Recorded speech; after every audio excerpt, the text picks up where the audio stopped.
तो इस कहानी की शुरुआत होती है अर्थ से। परफेक्ट सेलमेक्स को हराने के बाद सभी सी फाइटर्स एक छोटी सी पार्टी एंजॉय कर रहे थे। काफी टाइम बाद सभी सी फाइटर्स को एक साथ आने का मौका मिला था, वरना आजकल देखा जाए तो सब अलग अलग ही रहते हैं, तो सब अपना टाइम एंजॉय कर रहे थे। पर इन सबसे काफी दूर स्पेस में एक बंदा था जो कुछ और ही प्लान करने में लगा था, और इस बार ये बंदा कुछ बहुत बड़ा प्लान करने वाला था। हम सब देखते हैं स्पेस में काफी सारी स्पेसशिप घूम रही थी। इनमें से सबसे बड़ी स्पेसशिप के अंदर हम सब फ्रीजा को देखते हैं, जो बाहर से तो हंस रहा था पर उसके अंदर कुछ और ही चल रहा था। किकोनो फ्रीजा के पास आता है और कहता है, आपके सभी ऑर्डर्स फॉलो किए जा चुके हैं लॉर्ड फ्रीजा, हमारी आर्मी बहुत बड़ी होती जा रही है। फ्रीजा इस बात को सुन के स्माइल करता है पर कोई जवाब नहीं देता। किकोनो सोच में पड़ जाता है कि यार इन्होंने कुछ क्यों नहीं बोला, कम से कम थोड़ी सी तारीफ ही कर देते। किकोनो आगे कहता है, वैसे आपको बहुत अच्छा फील होता होगा ना, जो आप बनना चाहते थे वो आप फाइनली बन चुके हैं। पूरे यूनिवर्स में बस आपका नाम चलता है, हर एक बंदा आपसे खौफ खाता है, और बात रही आपकी पावर की तो उसकी बराबरी तो कोई नहीं कर सकता। कहना पड़ेगा आपने सब कुछ पा लिया है, जो किंग कोल नहीं कर पाए वो आपने करके दिखा दिया है। फ्रीजा इस बात पर रिप्लाई करता है, तुम्हारी ये सब बातें बहुत जल्द सच्ची हो जाएंगी किकोनो, बहुत जल्दी ये पूरा का पूरा यूनिवर्स हकीकत में मेरा होगा। किकोनो इस बात पर रिप्लाई करता है, मैं समझा नहीं, ये पूरा का पूरा यूनिवर्स आपका ही तो है, आप जो चाहे वो कर सकते हैं, आपको कोई नहीं रोक सकता, कोई आपके सामने खड़ा ही नहीं हो सकता। फ्रीजा इस बात पे गुस्से में रिप्लाई करता है, एक है जो मुझे रोक सकता है और कभी भी मुझे अपने इशारों पे नचा सकता है। पहले उसने मेरे फादर को अपने इशारों पे नचाया था, और बाद में मुझे, जब तक मैं उसकी जगह नहीं ले लेता मेरा सपना पूरा नहीं होगा। किकोनो सोच में पड़ जाता है कि यार ऐसा कौन हो सकता है जिसने पहले किंग कोल को अपने इशारों पे नचाया था और बाद में फ्रीजा को। जितना वो जानता है किसी भी मॉडल में इतना दम तो नहीं है कि वो ऐसा कर सके। पेरी ब्लू किकोनो की मन की बात जान जाती है और कहती है, तेरा अंदाजा बिल्कुल सही है किकोनो, कोई भी मॉडल ऐसा नहीं कर सकता, तो समझ जा ऐसा कौन कर सकता है। फ्रीजा मन में सोच रहा होता है, जो किंग कोल नहीं कर पाए वो फ्रीजा करके दिखाएगा, पूरे यूनिवर्स को अपने हाथों में लाएगा। फ्रीजा के अंदर उसकी प्लेटफॉर्म की झलक दिखती है, जो ये बात साफ जाहिर कर रही थी कि फ्रीजा को अपनी इस पावर पे पूरा भरोसा था। फ्रीजा को पूरा विश्वास था कि उसकी ये ताकत उसे उसके असली मुकाम तक पहुंचाएगी। किकोनो फ्रीजा से आगे के ऑर्डर्स लेता है और यहाँ से चला जाता है। फ्रीजा की आर्मी की तादाद और भी ज्यादा बढ़ने लगती है। इसके बाद कहानी आती है अर्थ पे। सेलमेक्स को हराने के बाद कुछ दिन बीत गए थे, अर्थ पे सब कुछ नॉर्मल था और सभी सी फाइटर्स अपना डेली रूटीन फॉलो कर रहे थे। पिग्गलो पेन को ट्रेन करता, पेन और ज्यादा ग्रो होती, गोहान अपने काम पे फोकस करता और वक्त मिलते ही इन दोनों के साथ ट्रेन भी होता। ट्रंक्स और गोटेन अपने फादर के साथ ट्रेनिंग करते हैं। दोनों सेंस ने ठान लिया था अब तो उनको न्यू पावर्स अचीव करनी ही होगी। बात करें गोकू और वेजिटा की, तो इन दोनों ने अपना काफी वक्त अपनी फैमिलीज के साथ बिता लिया था। इन दोनों के मन में अभी भी सेलमेक्स की यादें थी कि कैसे सेलमेक्स अचानक से इतना ज्यादा पावरफुल बन के वापस आ गया, और अगर सेलमेक्स ऐसी पावर्स के साथ वापस आ सकता है तो और भी बहुत से दुश्मन और भी ज्यादा पावर्स के साथ वापस आ सकते हैं। इवन एक बंदे की पावर से तो दोनों सेंस अच्छे से वाकिफ थे, और वो बंदा कब कोई सी नई चाल चल दे कुछ नहीं कहा जा सकता। वैसे कहना पड़ेगा बंदा नई चाल चल भी रहा था। सो गोकू और वेजिटा फैसला कर लेते हैं वो दोनों वापस से पीरस के प्लेनेट पे जाएंगे और अपने आप को और ज्यादा स्ट्रॉन्ग बनाएंगे। गोकू चीची से कहता है उसके वापस जाने का टाइम आ चुका है, उसे आगे आने वाले खतरों के लिए तैयार रहना होगा। अर्थ पे कभी भी कोई भी बड़ा खतरा आ सकता है। चीची गोकू को परमिशन दे देती है कि वो ट्रेनिंग करने जा सकता है। वैसे हैरानी की बात है ना, आप सब सोच रहे होगे चीची गोकू को कोई भी जॉब करने के लिए फोर्स क्यों नहीं करी, पहले तो उसे जाने ही नहीं देती थी, तो इसके पीछे रीजन क्या है? वेल देखो, इसके पीछे एक सिंपल रीजन है, गोहान अभी कमाने लगा है, चीची और गोटेन उसकी भी जिम्मेदारी है, तो ऑब्वियसली चीची और गोटेन उसमें निर्भर हो सकते हैं। और चीची अच्छे से जानती है गोकू को ट्रेनिंग करना कितना पसंद है। गोकू ने उन सबकी खुशी के लिए सब कुछ किया है, तो अभी चीची की बारी है वो गोकू को खुश करे। सो गोकू इंस्टेंट टेलीपोर्टेशन करके कैप्सूल कॉर्पोरेशन पे आ जाता है। वेजिटा उसे देखता है और सीधा बुल्मा से पूछता है पीरस के प्लेनेट पे जो खाना जाने वाला है क्या वो सब तैयार है? बुल्मा इस बात पे बताती है बिल्कुल सब कुछ तैयार है, उसने ट्रक भर के सब कुछ मंगा लिया है, इतने में तो आराम से पूरा महीना निकल जाएगा। गोकू कहता है मतलब तू भी उतना ही एक्साइटेड है जितना मैं हूँ, पर यार मुझे तो ऐसा लगा था तुझे यहाँ पे रहने में ज्यादा मजा आता है। वेजिटा इस बात पे रिप्लाई करता है देख के बात करके कैरोट, तेरे सामने प्रिंसिपल सेंस खड़ा है जिसे ट्रेनिंग से ज्यादा कुछ अच्छा नहीं लगता। बुल्मा पूछती है तुमने कुछ कहा वेजिटा? वेजिटा इस बात पे कहता है मैं इसे समझा रहा था, फैमिली पहले और ट्रेनिंग बाद में, ट्रेनिंग फैमिली को बचाने के लिए ही तो की जाती है। ट्रंक्स और गोटेन इन दोनों के सामने आते हैं और कहते हैं अगली बार जब दोनों वापस आएंगे तो अपने सामने नए ट्रंक्स और गोटेन को पाएंगे। गोकू और वेजिटा स्माइल करते हैं, इंस्टेंट टेलीपोर्टेशन यूज करके पीरस के प्लेनेट पे आ जाते हैं। फिर दोनों सेंस को देखते हैं और कहते हैं बहुत ज्यादा टाइम लगा दिया, उन्हें तो लगा था दोनों सेंस बहुत जल्दी वापस आएंगे। गोकू इस बात पे कहता है इस बार बहुत लंबे टाइम तक रुकना है, तो हमने सोचा सबको अच्छे से अलविदा कहकर आते हैं। वेजिटा की नजर जाती है पीरस पे जो आराम कर रही थी, और वेजिटा सोच में पड़ जाता है कि कोई इतना लेजी कैसे हो सकता है। वेजिटा ब्रोली के पास आता है और पूछता है कि पीरस ने उसे कुछ नया सिखाया। ब्रोली इस बात पे बताता है उन्हें आराम करने से फुर्सत ही नहीं मिलती, मेरी मदद बस फीस करते हैं। वेजिटा को ये बात बिल्कुल अच्छी नहीं लगती, उसे ऐसा लगता है इतना आराम करना बहुत बुरी बात है, ऐसा तो पीरस अपनी पूरी ताकत खो देंगे। दूसरी तरफ गोकू पीस से बातें करता है और पूछता है आपको क्या लगता है सेलमेक्स इतना पावरफुल क्यों था? सच में उसने हालत खराब कर दी थी हम सबकी। पीस इस बात पे बताते हैं वो एक एंड्रॉइड था, उसे जितना चाहे उतना पावरफुल बनाया जा सकता है। हो सकता है आगे जाके और भी ज्यादा पावरफुल एंड्रॉइड तुम सबके सामने आ जाए। गोकू इस बात को सुन के हैरान हो जाता है और कहता है फिर तो मुझे अभी से ट्रेनिंग करनी होगी। कब आ रहा है सेलमेक्स? हमारे पास कितना टाइम है? मुझे बहुत ज्यादा स्ट्रॉन्ग बनना पड़ेगा। वैसे एक बात सोचने वाली है ना, क्या गोकू सच में बेवकूफ है या बस एक्टिंग करता है बेवकूफ बनने की? क्योंकि फाइटिंग में तो उसे सब कुछ समझ आता है पर उसके अलावा कुछ भी समझ नहीं आता। बीस भी इसी बात पे कहते हैं तुम सच में बेवकूफ बनने की एक्टिंग करते हो ना, क्योंकि हो ही नहीं सकता तुम्हें इतनी छोटी सी बात भी समझ ना आए। और वीस की बात सुनने के बाद गोकू फिर से अजीब सा रिएक्शन देता है और सोच में पड़ जाता है कि यार वीस क्या कहना चाहते हैं, क्या सेलमेक्स सच में वापस आने वाला है या फिर बात कुछ और है। गोकू अभी मेन बात पे आता है और कहता है वैसे यार मुझे एक बात जाननी है और वो बात आपसे फाइट करने के बाद ही पता चलेगी, तो क्या आप तैयार हैं मेरे से फाइट करने के लिए? वीस इस बात पे रिप्लाई करते हैं आते ही एंजल से बैटल, लगता है इस बार तुम बहुत बड़ा इरादा लेके आए हो। ठीक है फिर आ जाओ मैदान में। सो यहाँ पर गोकू वर्सेस वीस का एक बहुत अच्छा बैटल होने वाला है। बैटल इंटेंस नहीं होगा बिकॉज हम सब पहले से जानते हैं बैटल का रिजल्ट क्या आएगा, लेकिन एक बात जरूर सोचने वाली थी। ऐसी क्या बात थी जो गोकू ने वीस से डायरेक्ट नहीं पूछा, उल्टा उन्हें बैटल के लिए चैलेंज कर दिया? ये बात जानने में बहुत मजा आएगा। इसके बाद कहानी आती है पिकलो, गोहान और पेन पे। तीनों अपनी प्रैक्टिस कंप्लीट करने के बाद थोड़ा आराम कर रहे थे। पिकलो देखते हैं गोहान थोड़ा टेंस लग रहा था तो वो पूछने लगते हैं गोहान किस बारे में सोच रहा है। गोहान इस बात पे बताता है सेलमेक्स को जिसने भी बनाया था वो अभी तक उनके सामने नहीं आया है, पता नहीं वो कौन होगा और कहाँ पर होगा। पिकलो इस बात पे बताते हैं वो जो कोई भी होगा अब उसके दो ही इंटेंशन हो सकते हैं। गोहान इस बात पे पूछता है कैसे इंटेंशन? पिकलो इस बात पे कहते हैं या तो वो और भी ज्यादा पावरफुल एंड्रॉइड बनाने में लगा होगा जिससे इस बार हमें हराने में कामयाब हो जाए, या फिर उसने मान लिया होगा उसके बनाए गए एंड्रॉइड्स हमारा कुछ नहीं बिगाड़ सकते और उसका हमसे बदला लेने का मन अभी तक बदल गया होगा। गोहान इस बात पे पूछता है आपको क्या लगता है इसमें से किसकी ज्यादा पॉसिबिलिटी है? क्या हमारे सामने फिर से एक बड़ा खतरा आने वाला है? पिकलो इस बात पे कहते हैं हमेशा की तरह खतरा तो आएगा, फिर चाहे एंड्रॉइड्स के रूप में आए या फिर किसी और रूप में, इसीलिए हमें आगे आने वाले खतरे के लिए तैयार रहना होगा। कहीं ऐसा ना हो जाए हम आने वाली मुसीबत का सामना ही ना कर पाए। गोहान पिकलो की बात समझ जाता है। इन तीनों की आज की ट्रेनिंग कंप्लीट हो गई थी तो ये तीनों यहाँ से चले जाते हैं। इसके बाद कहानी आती है ट्रंक्स और गोटेन पे। दोनों सेयंस की ट्रेनिंग का रिजल्ट फाइनली दोनों को मिल गया था। फाइनली ये दोनों सुपर सेयन फॉर्म के आगे बढ़ गए थे। ट्रंक्स और गोटेन ने सुपर सेयन 3 फॉर्म को अनलॉक कर लिया था और दोनों सेयंस ने इस फॉर्म को मास्टर भी कर लिया था, मतलब स्टेमिना ड्रेन का कोई इशू नहीं होगा। हालांकि दोनों अच्छे से जानते थे अभी तो उन्हें बहुत आगे जाना है, ये तो बस शुरुआत है, अभी तो बहुत सी पावर्स अचीव करनी है। इसके बाद कहानी फाइनली आ जाती है पीरस के प्लेनेट पे और वक्त हो जाता है गोकू वर्सेस वीस के बैटल का। गोकू अपनी आंखें बंद करता है, अपने आप को पूरी तरह शांत करता है और ट्रांसफॉर्म हो जाता है परफेक्टेड अल्ट्रा इंस्टिंक्ट फॉर्म में। ये बैटल पीरस का अटेंशन भी अपनी तरफ खींच लेता है। पीरस और विचिटा इस बैटल को देखने लग जाते हैं और साथ ही ब्रोली भी। वीस अपना फाइटिंग स्टांस लेते हैं, वो फाइट करने के लिए तैयार थे। गोकू भी अपना फाइटिंग पोज लेता है और अटैक करने के लिए तैयार हो जाता है। गोकू अपना अटैक लेता है, वो दूर से ही काफी सारे पंचेस करता है जिससे काफी सारे शॉकवेव्स बन जाते हैं और वीस की तरफ पड़ने लगते हैं, पर वीस बहुत आराम से इन सबको डॉज कर लेते हैं। इतने में गोकू अपनी पूरी स्पीड के साथ वीस के पास आ जाता है। वीस इंप्रेस हो जाते हैं पर इस वाले अटैक को भी डॉज कर लेते हैं। फिर अचानक से वीस गोकू के पीछे आ जाते हैं। गोकू सरप्राइज हो जाता है बिकॉज अभी तक वीस उसके सामने थे पर अचानक से उसके पीछे आ गए। वीस अपना अटैक लेते हैं और उनका अटैक गोकू को लगना ही था। वो पीछे जाके क्रैश हो जाता है पर खुद को बहुत जल्दी संभालता है और अचानक से कामेहामेहा वेव के साथ अटैक कर देता है वीस पे। वीस अपना हाथ आगे करते हैं जिसकी वजह से सारी एनर्जी लेफ्ट राइट डिस्पर्स हो जाती है। गोकू इंस्टेंट टेलीपोर्टेशन करके वीस के पीछे आ जाता है। देख के ऐसा लगता है वीस ने बहुत बड़ी गलती कर दी और गोकू के पास बहुत अच्छा मौका था उन्हें हिट करने का। गोकू इंस्टेंटली अपना अटैक लेता है पर वीस उसके अटैक को ऐसे डॉज करते हैं जैसे वीस एक एंजल ना होके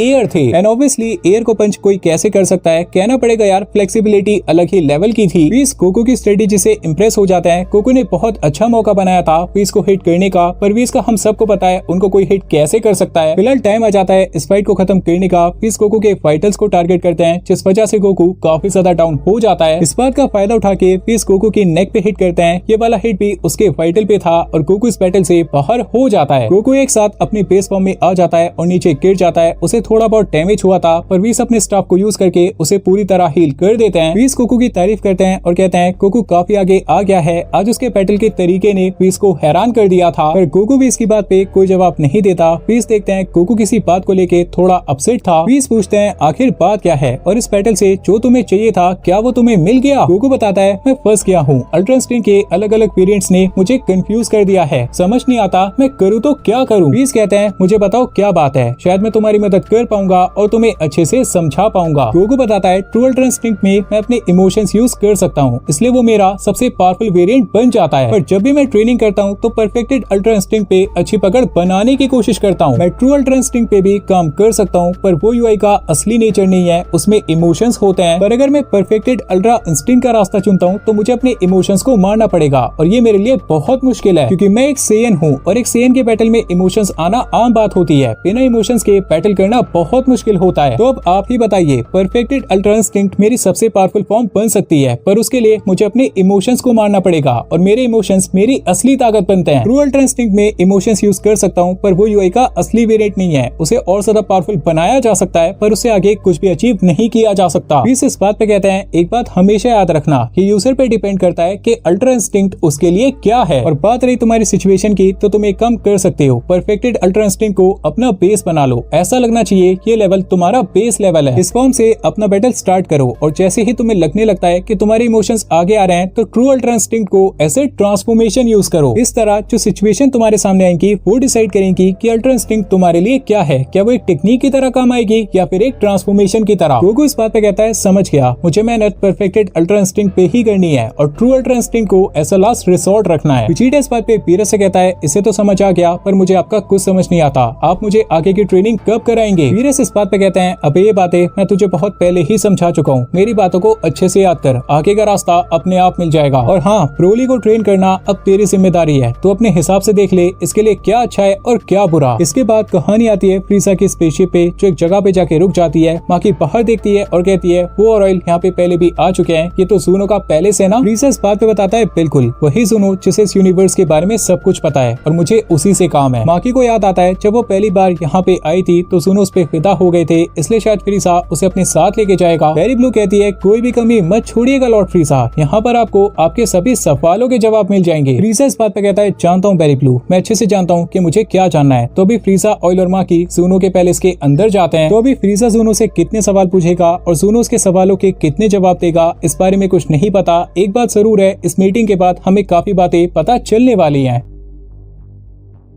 तो इस एपिसोड की शुरुआत होती है पीरस के प्लेनेट से। सबसे पहले हम सब देखते हैं गोकू को, जो मेडिटेशन कर रहा था। गोकू और वीस के बैटल के बाद जो वीस ने गोकू को समझाया था, गोकू वही करने की कोशिश कर रहा था। वो अल्ट्रा इंस्टिंक्ट को अपना नेचर बना रहा था, यूआई को अपने बेस लेवल पे लाने की कोशिश कर रहा था। हालांकि ये उसके लिए बहुत ज्यादा मुश्किल होने वाला था। प्लेनेट के दूसरे हिस्से पे हम सब देखते हैं विजीटा को, उसने भी अपनी ट्रेनिंग स्टार्ट कर दी थी, वो भी मेडिटेशन कर रहा था। विजीटा को याद आता है जब पीरस ने उसे हाकाई एनर्जी का रास्ता दिखाया था, तब पीरस ने उसे एक बहुत जरूरी बात कही थी। विजीटा के में बस एक चीज होनी चाहिए, तबाही। कोई हेजिटेशन, कोई रिग्रेट, कोई गिल्ट नहीं, बस तबाही। ग्रेनोला से बैटल करते टाइम जब विजीटा ने पहली बार अल्ट्रा ईगो फॉर्म अनलॉक की थी और जब पहली बार हाकाई एनर्जी यूज की थी, तब उसे एक बहुत बड़ी गलती हो गई थी। बैटल के अंत में विजीटा वही फील करने लग गया था जो उसे नहीं करना था, जो पीरस ने उसे फील करने से मना किया था। विजीटा ने ये मान के घुटने टेक दिए थे कि सभी सेंस ने जो गलती की थी उसकी सजा तो उन्हें मिलनी ही थी। सो विजीटा का रास्ता भी साफ था, अगर उसे अल्ट्रा ईगो के नए लेवल पे जाना है तो उसे अपने मन से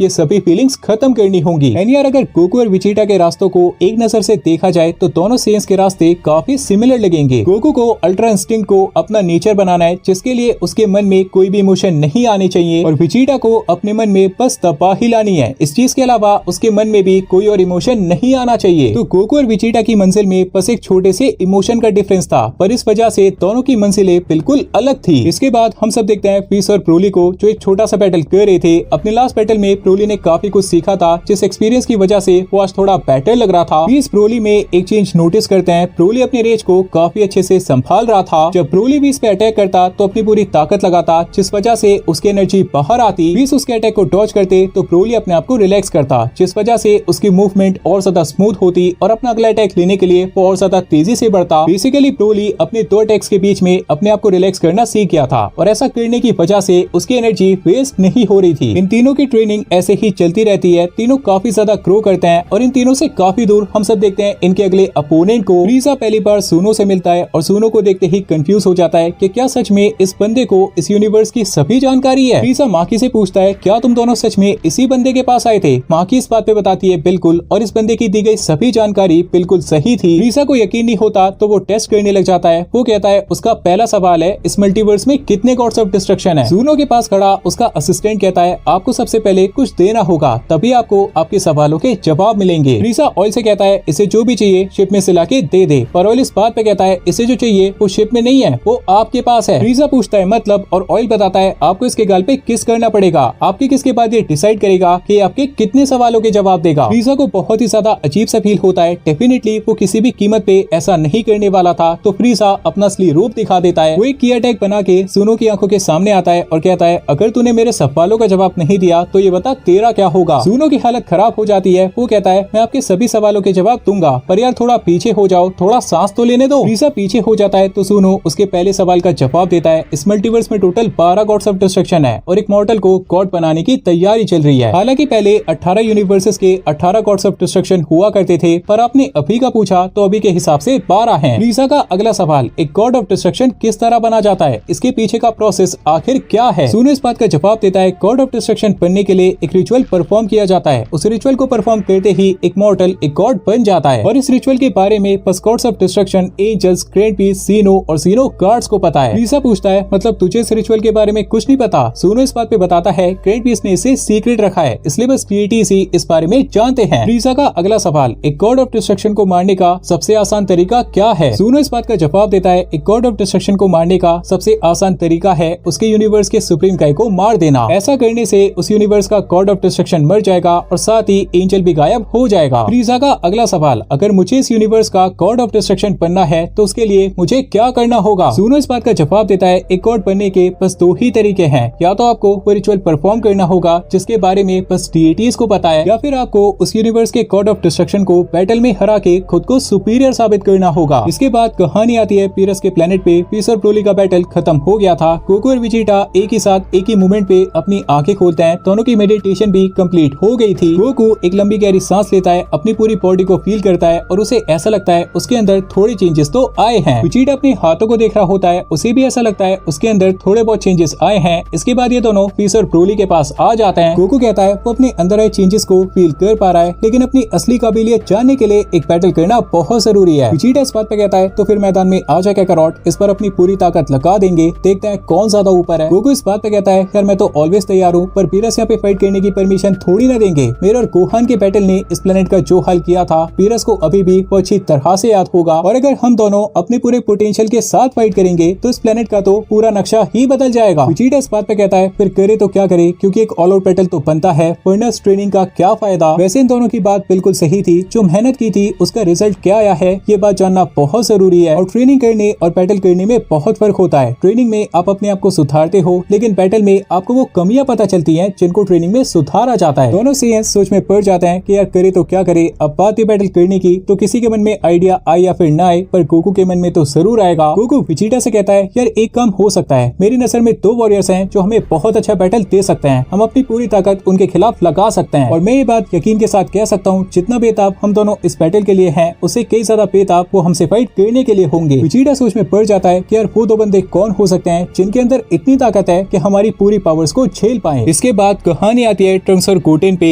इन दोनों ने सुपर सैयन 3 फॉर्म को तो अनलॉक कर लिया था, पर इससे आगे का रास्ता इन दोनों को नहीं मिल रहा था। ये दोनों मेहनत तो कर रहे थे, पर इससे आगे के लेवल अचीव कैसे किए जाए ये इन्हें नहीं पता था, क्योंकि इनके पास कोई भी मेंटोर नहीं था। गोटेन कहता है कि यार यहाँ तक तो आगे, पर इससे आगे कैसे जाएं? हमें एक बहुत बड़ा पावर बूस्ट चाहिए, तभी हम आगे के लेवल तक जा पाएंगे। ट्रंक्स इस बात पे कहता है अब तो बस एक ही बंदा हमारी मदद कर सकता है। गोटेन इस बात पे पूछता है कौन, और ट्रंक्स बताता है गोहान। गोटेन कहता है हाँ यार एक बात तो मुझे याद है, गोहान ने मुझे बताया था जब उसने फाइट करना छोड़ दिया था तब वो भी बहुत कमजोर हो गया था। फिर सुप्रीम काई उसे अपने प्लेनेट पे लेके गए और वहाँ पर एल्डर काई ने उसका पोटेंशियल अनलॉक किया, और कुछ इस तरह गोहान ने अल्टीमेट फॉर्म को अनलॉक किया था। गोहान ने बताया था वो शायद खुद से उस पावर तक कभी नहीं जा पाता, और अगर जाने की कोशिश करता तो उसे बहुत ज्यादा टाइम लगता। ट्रंक्स इस बात पे कहता है ये हुई ना बात, मतलब हमारा रास्ता भी साफ है, हमें भी अपना पोटेंशियल अनलॉक कराना पड़ेगा। गोटेन पूछता है पर यार सुप्रीम काई के प्लेनेट पे कैसे जाएं? ट्रंक्स इस बात पे कहता है अब ये बात तो गोहान ही बताएगा, चल सीधा उसी के पास चलते हैं। इसके बाद कहानी आती है पीरस के प्लेनेट पे। गोकू विजिटा से कहता है भाई हमें यूनिवर्स 11 में जाना चाहिए, वहाँ पर हमें बहुत अच्छा बैटल मिलेगा। मुझे यकीन है टूर्नामेंट ऑफ पावर के बाद से चिरन भी पक्का खुद पे मेहनत कर रहा होगा, और सारा सोच के देख टूर्नामेंट ऑफ पावर में ही वो इतना ज्यादा पावरफुल था, तो वो कितना ज्यादा पावरफुल हो गया होगा, वो सच में अलग ही लेवल पे आ गया होगा। विजिटा इस बात पे कहता है कि यार बात तो सही है, चिरन की पावर बहुत ज्यादा बढ़ गई होगी, उससे बैटल करने में बहुत ज्यादा मजा आएगा, पर ये मजा तो तुझे मिलेगा ना, मेरा क्या, चिरन मेरे से फाइट थोड़ी ना करेगा,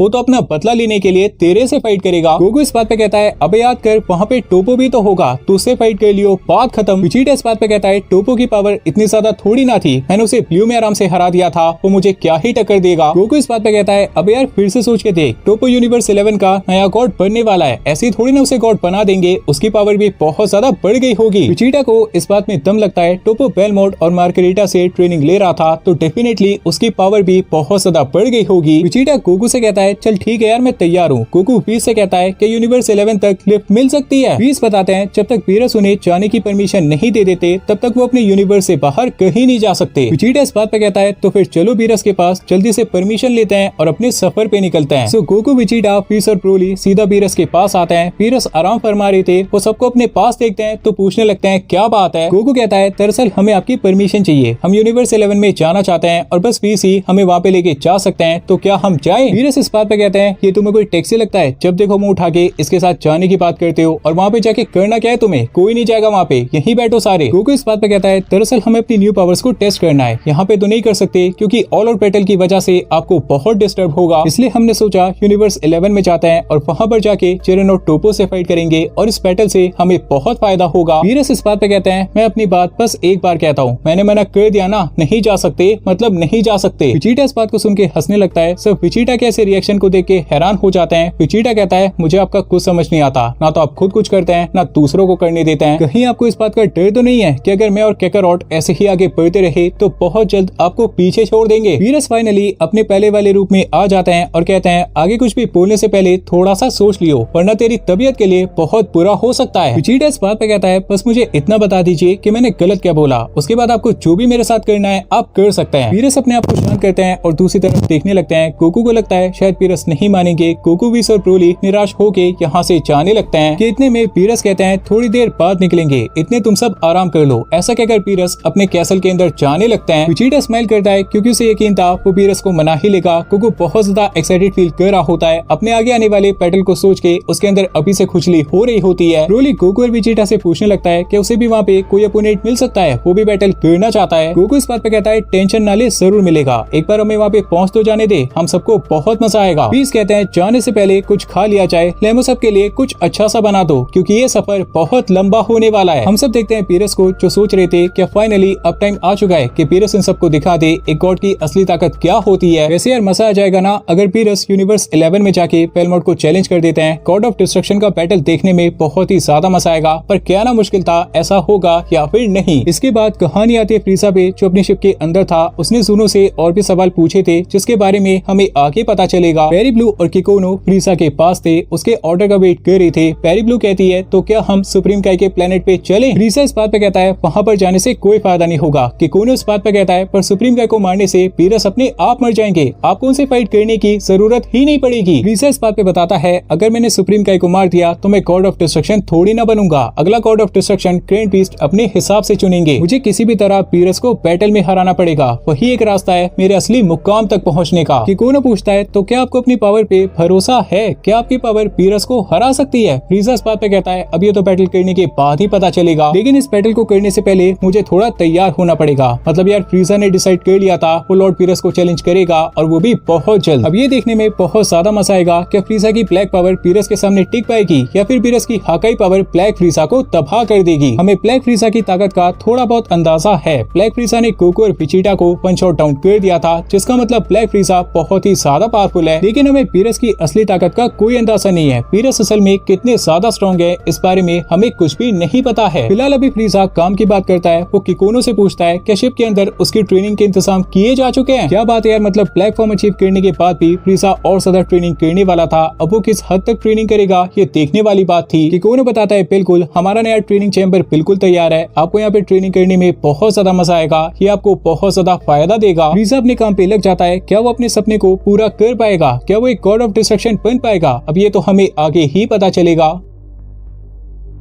तो इस एपिसोड की शुरुआत होती है पीरस के प्लेनेट से और वक्त आ जाता है यूनिवर्स 11 में जाने का। गोकू और विजिटा अपने आने वाले बैटल के लिए बहुत ज्यादा एक्साइटेड थे। ब्रोली भी इनके साथ जाने वाला था और साथ ही चिलाई और लेमो भी। ऑब्वियसली मतलब वो दोनों अकेले रह के क्या ही करते, उन दोनों को भी साथ जाना ही था। पीरस के प्लेनेट पे बस एक ही चीज बचने वाली थी और वो क्या थी कि आप सब कमेंट करके बताओ। अभी गोकू और विजिटा के अपोनेंट तो फिक्स थे। गोकू फाइट करने वाला था जिरेन से और विजिटा फाइट करेगा टोपो से। पर ब्रोली का अपोनेंट कौन होगा इस बारे में कुछ नहीं कहा जा सकता, क्योंकि जिरेन और टोपो के अलावा फ्राइट ट्रूपर्स का सबसे पावरफुल मेंबर था डिस्पो। पर हम सब ये बात अच्छे से जानते हैं वो ब्रोली के लेवल का तो कहीं से नहीं था। तो ब्रोली का अपोनेंट कौन होगा ये बात देखने में बहुत मजा आएगा। अभी पीस अपना ट्रांसपोर्टेशन क्यूब बना लेते हैं और सबसे कहते हैं कि सबके सब इसके अंदर आ जाएं। ये क्यूब आपको अच्छे से याद होगा, इसे हमने यूनिवर्स 6 सागा में देखा था। बस इसी के थ्रू एक यूनिवर्स से दूसरे यूनिवर्स में जाया जा सकता है। सो अभी सारे बंदे इस क्यूब के अंदर चढ़ जाते हैं और फाइनली ये ट्रांसपोर्टेशन क्यूब यूनिवर्स 11 में जाने के लिए रवाना हो जाता है। अगर आप सब सोच रहे हैं क्या ये सब बिना बताए वहाँ पे जा रहे हैं, तो भाई ऐसा बिल्कुल नहीं है। डेफिनेटली ये सब ऐसा तो नहीं करेंगे। पीस ने मार्गरेटा से कांटेक्ट किया था और उन्हें बता दिया था पीरस वहाँ पे आ रहे हैं और अपने साथ कुछ वॉरियर्स को भी ला रहे हैं, तो अपने आप को तैयार रखना। अब यार यूनिवर्स 11 पे बात आ गई है तो एक बार देख लेते हैं यहाँ पे क्या चल रहा था। सबसे पहले हम सब देखते हैं टोपो को, जिसकी ट्रेनिंग चल रही थी। पेल्मो टोपो की प्रोग्रेस से बहुत ज्यादा खुश थे। पेल्मो इसी बात पे कहते हैं जितना मैंने सोचा था तुझसे बहुत जल्दी आगे जा रहा है, लगता है तुझे मेरी जगह लेने की बहुत जल्दी है। टोपो इस बात पे रिप्लाई करता है कि अभी मुझे बहुत लंबा सफर तय करना है, मैं आपके लेवल से बहुत दूर हूँ। पेल्मो इस बात पे हंसते हैं और फिर कहते हैं वैसे भी ने अच्छा किया कि वो अपने साथ कुछ वॉरियर्स को ला रहा है और मुझे यकीन है उसके साथ वही दोनों आएंगे और वो दोनों सच में बहुत केपेबल फाइटर्स हैं। जितना मुझे लगता है गोकू अपना बैटल जिरेन से करेगा और विजिटा तेरे से। तो बस अपने आप को तैयार कर ले, क्योंकि इस आने वाले बैटल में तेरी ट्रेनिंग का रिजल्ट दिखना चाहिए। टोपो इस बात पे रिप्लाई करता है कि चिंता मत कीजिए, मैं आपको निराश नहीं करूंगा, इस बार जीत मेरी ही होगी। टोपो और पेल्मोड की बात यहाँ पर खत्म होती है। टोपो से बात करने के बाद पेल्मोड अभी जिरेन से मिलने जाता है। जिरेन एज ऑलवेज मेडिटेशन कर रहा था और ये बंदा अलग ही लेवल पे आ गया था। इसकी पावर सच में बहुत ज्यादा बढ़ गई थी। पेल्मोड की प्रेजेंस फील करके जिरेन की आंखें खुल जाती है। पेल्मोड कहते हैं वक्त आ गया है जिरेन, जिससे फाइट करने के लिए तो बहुत टाइम से बेताब था, वो जल्दी तेरे सामने होगा। जिरेन इस बात पे रिप्लाई करता है इस खबर के लिए शुक्रिया और आपने सही कहा, मैं इस पल का बहुत बेसब्री से इंतजार कर रहा था। पेल्मोड आगे कहते हैं वैसे थोड़ा वक्त है तेरे पास, उन्हें आने में थोड़ा टाइम लगने वाला है, तो अगर तू चाहे तो टोपो के साथ एक वार्म अप बैटल कर सकता है। जिरेन इस बात पे रिप्लाई करता है इसकी कोई जरूरत नहीं है, क्योंकि इससे कोई फायदा नहीं होता, मेरे अपोनेंट को आने दीजिए, मैं अपने आप आ जाऊंगा। सो जिरेन और पेल्मोड की बातें भी यहाँ पर खत्म होती हैं। पेल्मोड जिरेन की बातों से खुश होके यहाँ से चले जाते हैं। इसके बाद कहानी आती है अर्थ पे और हम सब देखते हैं ट्रंक्स और गोटेन को, जो गोहान से मिलने आए थे। गोहान इन दोनों को देखता है और पूछने लगता है आजकल दोनों क्या मस्ती करने में लगे हैं, वैसे आजकल दोनों ज्यादा दिखते भी नहीं है। गोटेन इस बात पे कहता है कि अब उन दोनों ने मस्ती छोड़ दी है, अब वो दोनों भी गोहान की तरह पावरफुल होना चाहते हैं। गोहान हैरान हो जाता है और कहता है क्या बात है भाई, तो क्या तुम दोनों मेरे से कुछ सीखना चाहते हो? गोटेन इस बात पे बताता है बिल्कुल, वो दोनों भी गोहान की तरह अल्टीमेट पावर सीखना चाहते हैं, वो दोनों भी अपना पोटेंशियल अनलॉक कराना चाहते हैं। गोहान इस बात पे कहता है पोटेंशियल अनलॉक कराने से पहले मैं तुम दोनों की काबिलियत देखना चाहता हूँ, तो क्या तुम दोनों तैयार हो? ट्रंक्स और गोटेन गोहान का ऑफर सुन के सरप्राइज हो जाते हैं। उन्हें लगा नहीं था गोहान एक साथ उन्हें बैटल के लिए चैलेंज कर देगा। ऑब्वियसली ट्रंक्स और गोटेन गोहान का ऑफर एक्सेप्ट करते हैं, क्योंकि इनके पास और कोई चारा नहीं था। इसके बाद ये सभी सिटी से थोड़ा दूर एक बैटल फील्ड में आ जाते हैं। गोहान पूछता है क्या तुम दोनों तैयार हो? ट्रंक्स और गोटेन कहते हैं बिल्कुल। गोहान पिगलो से कहता है अगर आप भी ज्वाइन करना चाहते हैं तो आ जाइए। ट्रंक्स और गोटेन साइड में देखते हैं कि वहाँ पर पिगलो थी और सोच में पड़ जाते हैं कि यहाँ पे कब में आ गई, इनका तो पता ही नहीं चलता। पिगलो गोहान की बात पे जवाब देते हैं ये तुम सेयंस का बैटल है, तुम ही इसको एंजॉय करो, मैं तो बस देखूंगा। बैटल शुरू करने का टाइम आ जाता है। सबसे पहले ट्रंक्स और गोटेन अपनी पावर इंक्रीज करते हैं और सुपर सेयन फॉर्म में ट्रांसफॉर्म हो जाते हैं, पर गोहान इस चीज को देख के बिल्कुल भी इंटरेस्टेड नहीं लगता। ट्रंक्स इसी बात पे कहता है ये बात तो गलत है, तुमने ही बैटल के लिए बोला था और अभी तुम ही इंटरेस्टेड नहीं लग रहे। गोहान इस बात पे कहता है मैं जानता हूँ तुम्हारे अंदर और भी ताकत है, वरना तुम मेरे पास नहीं आते।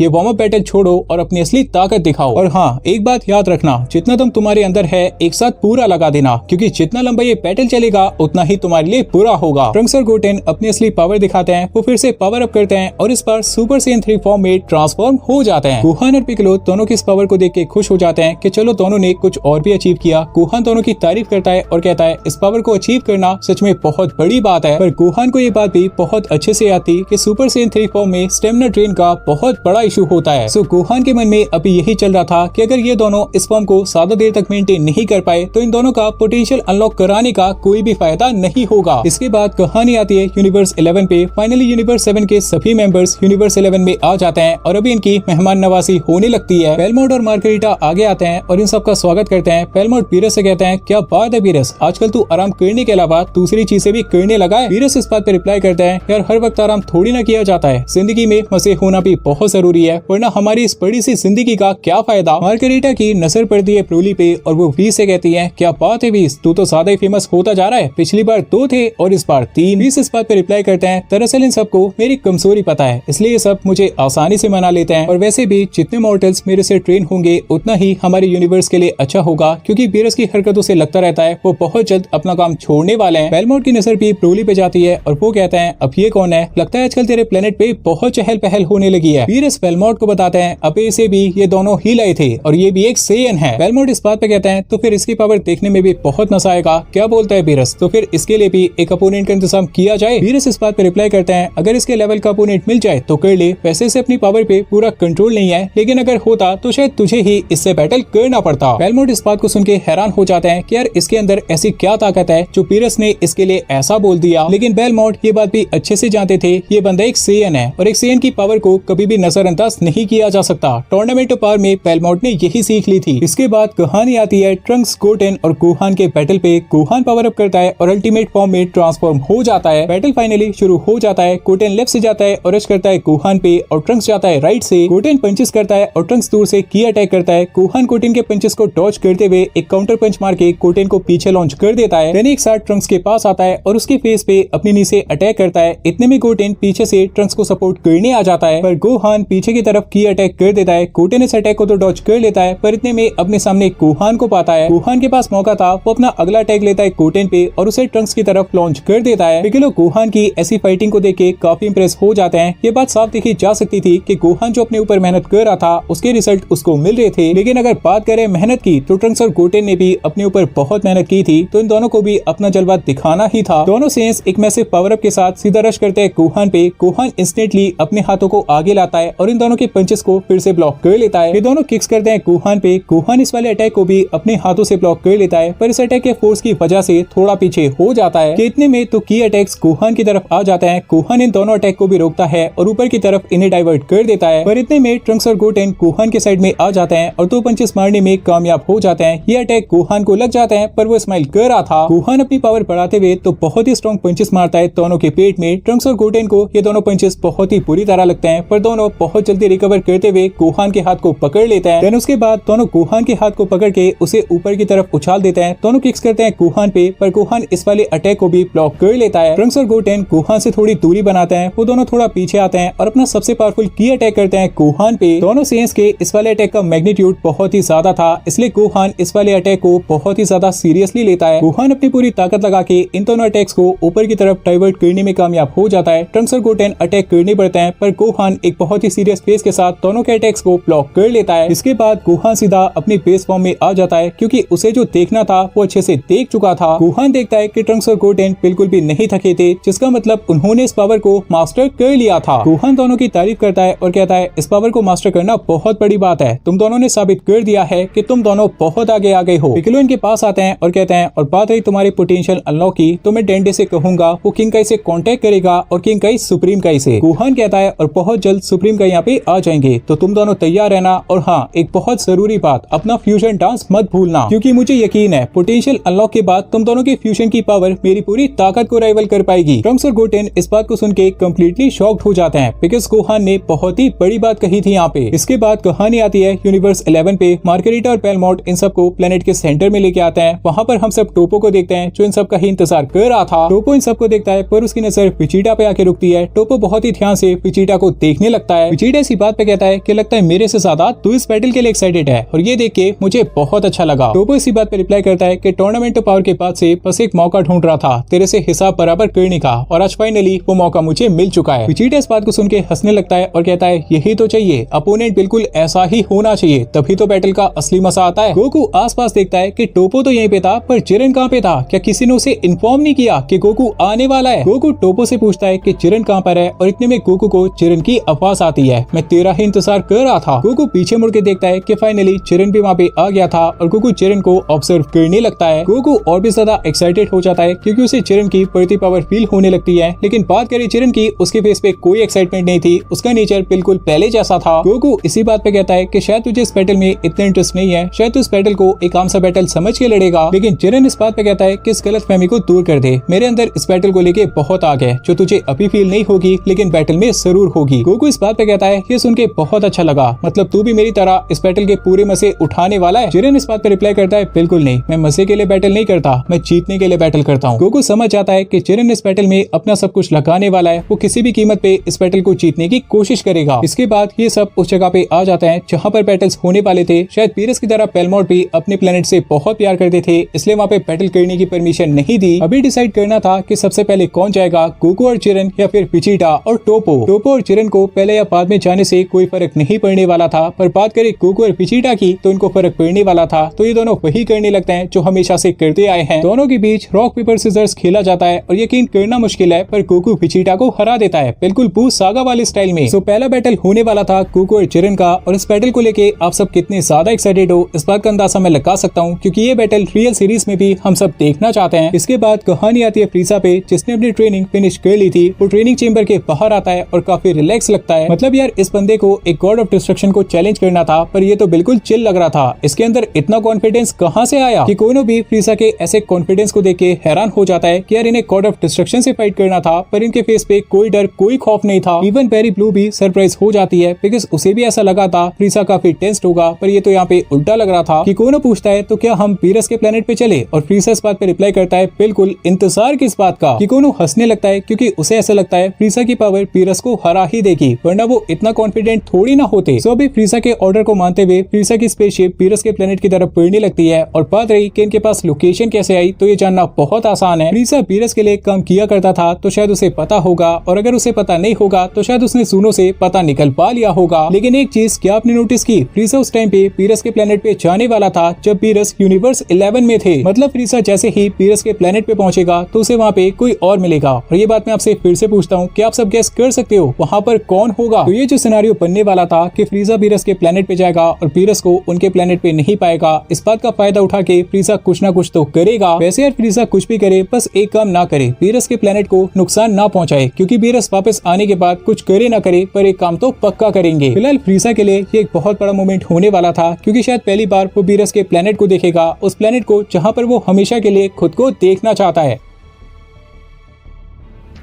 तो इस एपिसोड की शुरुआत होती है यूनिवर्स 11 से और वक्त हो जाता है गोकू वर्सेस जिरेन के बैटल का। दोनों वॉरियर्स आमने सामने बैटलफील्ड में आ जाते हैं। गोकू हंस रहा था और Jiren as always serious mood में था। अभी गोकू कहता है, याद है जिरेन, जब हम दोनों पहली बार ऐसे ही आमने सामने आए थे तब मैं तेरे से बैटल करने के लिए बहुत ज्यादा एक्साइटेड था। हालांकि बैटल शुरू होने के कुछ ही देर बाद तूने मुझे ऐसी पावर का एहसास कराया जिसे देख के मैं दंग रह गया था। अब पता नहीं कि ये मेरा नसीब था या फिर कुछ और, कि मुझे भी तब ऐसी पावर मिली जिसने मेरे अंदर के वॉरियर को पूरी तरह से बदल दिया। तब से लेके आज तक मैं उसी ताकत पे काम कर रहा हूँ और ये वाला बैटल भी मैं उसी ताकत के बलबूते पे लड़ूंगा। जिरेन इस बात पे रिप्लाई करता है, ये सुन के बहुत अच्छा लगा, क्योंकि मैं भी तेरी इसी ताकत को हराना चाहता था और आज मैं ऐसा करके दिखाऊंगा। गोकू इस बात को सुन के स्माइल करता है और अपनी आंखें बंद करता है। उसके बाद गोकू अपनी आंखें खोलता है पर उसकी पावर में कोई भी चेंज नहीं दिखता। रोली इसी बात पे कहता है कि समझ के बाहर है, गोकू ट्रांसफॉर्म क्यों नहीं हुआ, वो अपनी बेस पावर के साथ जिरेन जैसे वॉरियर को कैसे हराएगा। बीस इस बात पे बताते हैं कि वो अपनी बेस फॉर्म में अल्ट्रा इंस्टिंक्ट का इस्तेमाल कर रहा है। ऐसा करने से उसका स्टेमिना कम नहीं होगा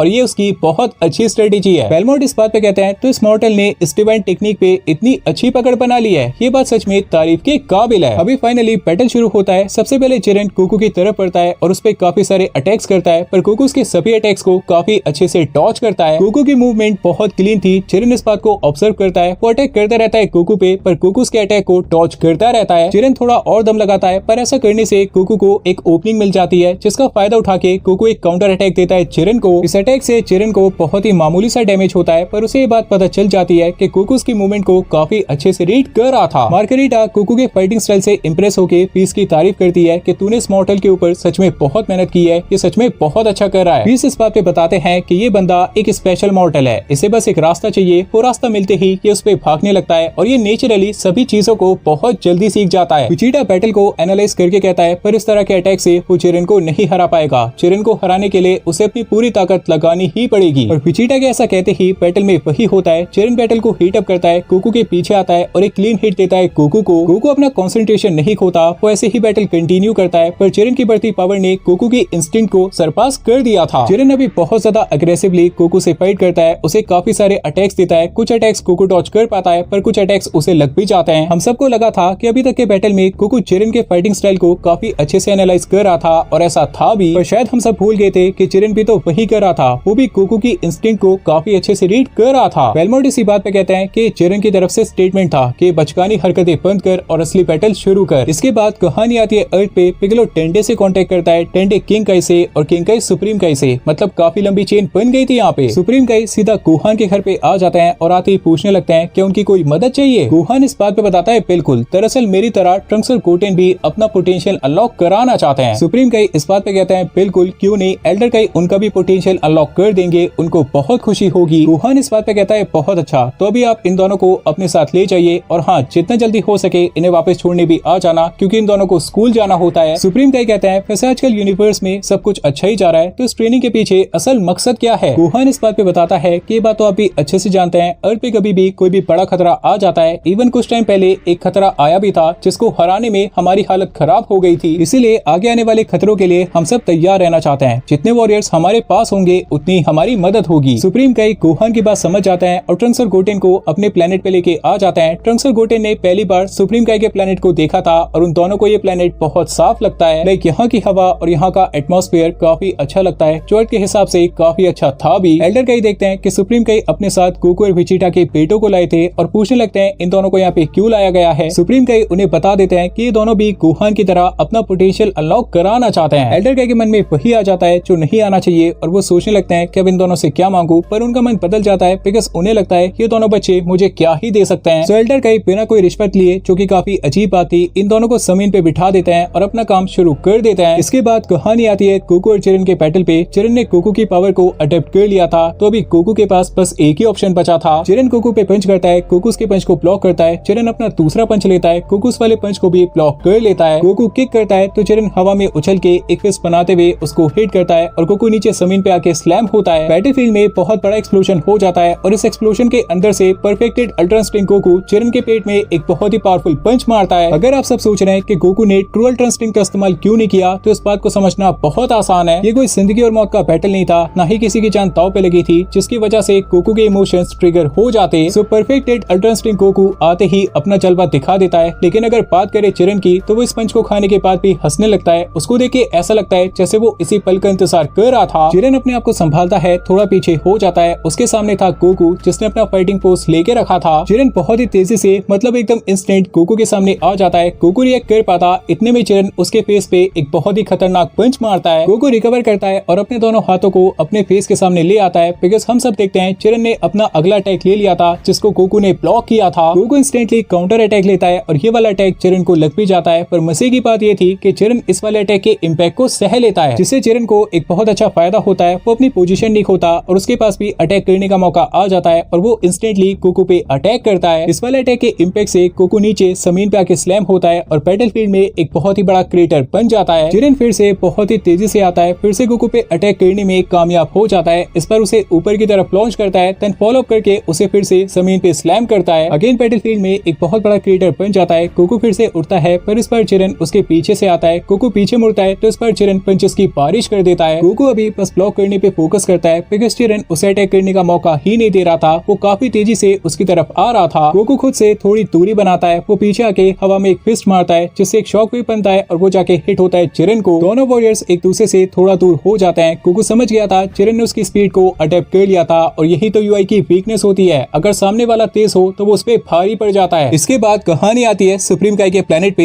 एल्डर काई अपना रिचुअल परफॉर्म कर रहे थे और ट्रंक्स और गोटेन उनके अजीब से डांस को देख के हंस रहे थे। कुछ ही टाइम बाद उनका रिचुअल कंप्लीट हो जाता है, पर ट्रंक्स और गोटेन को अपने अंदर कोई भी नई पावर फील नहीं हो रही थी। ये दोनों सोचने लगते हैं कि शायद एल्डर काई को कुछ नहीं आता, और वैसे भी इस तरह के अजीब से डांस से पोटेंशियल अनलॉक कैसे हो सकता है। एल्डर काई दोनों की बात को सुन लेते हैं, गुस्सा हो जाते हैं और कहते हैं एक बार अपनी नई पावर चेक तो करो, फिर मेरे से बात करना। ट्रंक्स और गोटेन को कोई उम्मीद नहीं थी, पर दोनों को एल्डर काई की बात तो माननी थी। दोनों खड़े हो जाते हैं और अपनी पावर इंक्रीज करना स्टार्ट करते हैं। इन दोनों का पावर अप गोहान के पावर अप के मुकाबले और भी ज्यादा था, इसलिए एल्डर काई गोहान के पावर अप के मुकाबले और और भी पीछे उड़ जाते हैं। ट्रंक्स और गोटेन की बॉडी के अंदर चेंजेस आने लगते हैं और दोनों ट्रांसफॉर्म हो जाते हैं मिस्टिक सुपर सेन 4 ट्रांसफॉर्मेशन में। दोनों सेन्स अपनी नई पावर को देख के हैरान हो जाते हैं, जैसे हम सब हैरान हैं कि यार सुपर सेन 4 कहां से आ गई। मिस्टिक आनी चाहिए थी पर उसके साथ सुपर सेन 4 भी आ गई। एल्डर काई और सुप्रीम काई इन दोनों के पास आते हैं और देखने लगते हैं कि यार ये वो पावर तो नहीं है जो गोहान ने अनलॉक की थी, ये तो कुछ नया था। एल्डर काई पूछता है क्या तुम दोनों के पास कोई ऐसी पावर थी जो उस टाइम पे गोहान के पास नहीं थी। ट्रंक्स बताता है बिल्कुल, गोहान उस टाइम पे सुपर सेन 2 में जा सकता था और हम दोनों सुपर सेन 3 में जा सकते हैं। एल्डर काई इस बात पे कहते हैं शायद उसी पावर की वजह से तुमने गोहान से भी ज्यादा पावरफुल फॉर्म अनलॉक की। खैर मेरा काम खत्म हुआ, लाओ मेरा इनाम। गोटेन पूछता है कैसा इनाम, और एल्डर काई गुस्से में कहते हैं मैंने तुम्हारी इतनी मदद की, उसका कोई इनाम तो मिलना चाहिए ना। सुप्रीम काई बीच में कूद पड़ते हैं और कहते हैं वैसे इन दोनों का स्कूल का टाइम हो रहा है और गोहान ने कहा था जितना जल्दी हो सके इन्हें वापस लेके आ जाना, तो अभी मुझे जाना पड़ेगा। तो अभी सुप्रीम काई ट्रंक्स और गोटेन को अर्थ पे वापस लेके चले जाते हैं। एल्डर काई को पता था ये बच्चे मुझे कुछ नहीं दे पाएंगे, पर फिर भी उन्होंने ऐसे ही बोल दिया बिकॉज़ क्या पता कुछ अच्छा मिल ही जाता। इसके बाद कहानी फिर से आ जाती है गोकू और चिरन के बैटल पे, जिसमें अभी तक के बैटल में चिरन डोमिनेट कर रहा था गोकू को। बेलमोट बताते हैं कि टूर्नामेंट ऑफ पावर के बाद से चिरन ने अपने ऊपर बहुत मेहनत की है और इस बैटल का इंतजार तो वो बहुत टाइम से कर रहा था। मार्गेरिटा बताती है कि चिरन समझ गया था अल्ट्रा इंस्टिंक्ट की बस एक ही वीकनेस होती है, अगर आप यूजर की स्पीड को सरपास कर देते हैं तो बैटल आपके हाथों में आ जाता है। और अभी तक के बैटल में चिरन यही करने की कोशिश कर रहा था, वो गोकू की स्पीड को बहुत अच्छे से अडेप्ट कर रहा था और गोकू को अटैक करने का मौका ही नहीं दे रहा था। अभी गोकू और चिरन आमने सामने थे, दोनों कुछ नहीं बोलते पर एक ही साथ एक दूसरे पे अटैक करने बढ़ते हैं। पहला अटैक तो चिरन लेता है पर गोकू के अटैक को डॉज करते हुए एक ही मोमेंट पे चिरन के चेस्ट पे पंचेस की बारिश कर देता है। ये सभी पंचेस एक ही साथ चिरन को हिट होते हैं पर उसके चेहरे पे कोई भी फर्क नहीं दिखता। गोकू इस चीज को देख के हैरान हो जाता है तो चिरन अपना ब्रूटल पंच मारता है गोकू की चेस्ट पे। गोकू के मुंह से पहली बार ब्लड आने लगता है, वो सांस ले पाता, इतने में चिरन उसके बालों को पकड़ता है और अपने सर से उसके सर पे अटैक करता है। गोकू पीछे आके स्लैम होता है पर चिरन ऑलरेडी उसके पास पहुंच गया था। उसका की अटैक गोकू को लगता है और गोकू फिर से पीछे लॉन्च हो जाता है। गोकू पीछे जाते हुए अपनी सारी ताकत अपने अगले फिस्ट में लगाता है पर इस वाले अटैक को करने के लिए उसे एक प्रॉपर ओपनिंग चाहिए थी। पर अगर बात करें चिरन की, वो फिर से गोकू के पास आ गया था और अटैक करने लगा था, वो मौका ही नहीं देता। अब दिक्कत ये हो गई थी कि गोकू एक हाथ से तो अपना अटैक बना रहा था और दूसरे हाथ से चिरन के अटैक्स को रोकने की कोशिश कर रहा था, पर चिरन जैसे वॉरियर को ऐसे थोड़ी ना रोका जा सकता था। वो फिर से ब्रूटल अटैक करता है गोकू पे। गोकू जमीन पे आके स्लैम होता है, ऑलमोस्ट अनकॉन्शियस हो जाता है। गोकू के हाथ में अभी भी उसकी एनर्जी थी पर चिरन को इस बात से कोई भी फर्क नहीं पड़ने वाला था। वो कहता है ये बैटल खत्म हुआ। चिरन अपना की अटैक बनाता है पर इतने में गोकू की बॉडी के अंदर थोड़े से चेंजेस आने लगते हैं। गोकू अपनी आंखें खोलता है और अचानक से एक बहुत ही बड़ा गोकू चिरन की आंखों के सामने होता है। चिरन को समझ नहीं आता कि अब ये किस तरह का अटैक है या फिर शायद कोई नई टेक्निक है। वो अपना की अटैक सबसे पहले इसी जायंट अवतार पे लेता है पर उसका की अटैक इस अवतार के आर पार निकल जाता है। ये चीज फिर से चिरन को सरप्राइज कर देती है कि यार ये कैसे हो सकता है। ये अवतार चिरन के पास आता है, उसे पकड़ लेता है। चिरन निकलने की कोशिश करता है, अपनी एनर्जी रिलीज करता है पर इससे इस अवतार को कुछ भी नहीं होता। इस अवतार के अंदर से गोकू निकलता है जिसने अपनी फिस्ट में अपना अटैक बनाया हुआ था और ये अटैक चिरन को हिट करने में कामयाब भी हो जाता है। इसके बाद दोनों वॉरियर्स नीचे आके गिरते हैं। चिरन बेहोश हो गया था पर चिंता मत करो, वो मरा नहीं था। ऑब्वियसली मतलब गोकू चिरन को क्यों ही मारेगा, उसने बस ये बात मेक श्योर की थी कि इस वाले अटैक से चिरन नॉक डाउन हो जाए। गोकू होश में था पर अचानक से वो भी बेहोश हो जाता है। तन अचानक से होश में आ जाता है क्योंकि वीस ने उसे हील कर दिया था। गोकू उठता है और सबसे पहले उसकी नजर चिरन पे जाती है जो बहुत ही ज्यादा डिसअपॉइंटेड फील कर रहा था। वैसे अगर बैटल की बात करें तो आपने देखा होगा चिरन ने गोकू को पूरी तरह से डोमिनेट किया था, उसने कोई कसर नहीं छोड़ी थी, वो हर तरह से आगे था। पर गोकू का जायंट अवतार आउट ऑफ सिलेबस आ गया और ये बैटल पूरी तरह से पलट गया। चिरन ने उससे भी फाइट करने की कोशिश की थी पर चिरन के किसी भी अटैक का कोई असर ही नहीं हो रहा था, तो बात कैसे बनती। फिलहाल कहानी पे वापस आए तो गोकू चिरन की तारीफ करता है और कहता है, वो इस बात को एडमिट करता है कि चिरन ने उसे हर मामले में पीछे छोड़ दिया था। चिरन इस बात पे रिप्लाई करता है कि इन बातों का कोई मतलब नहीं बनता,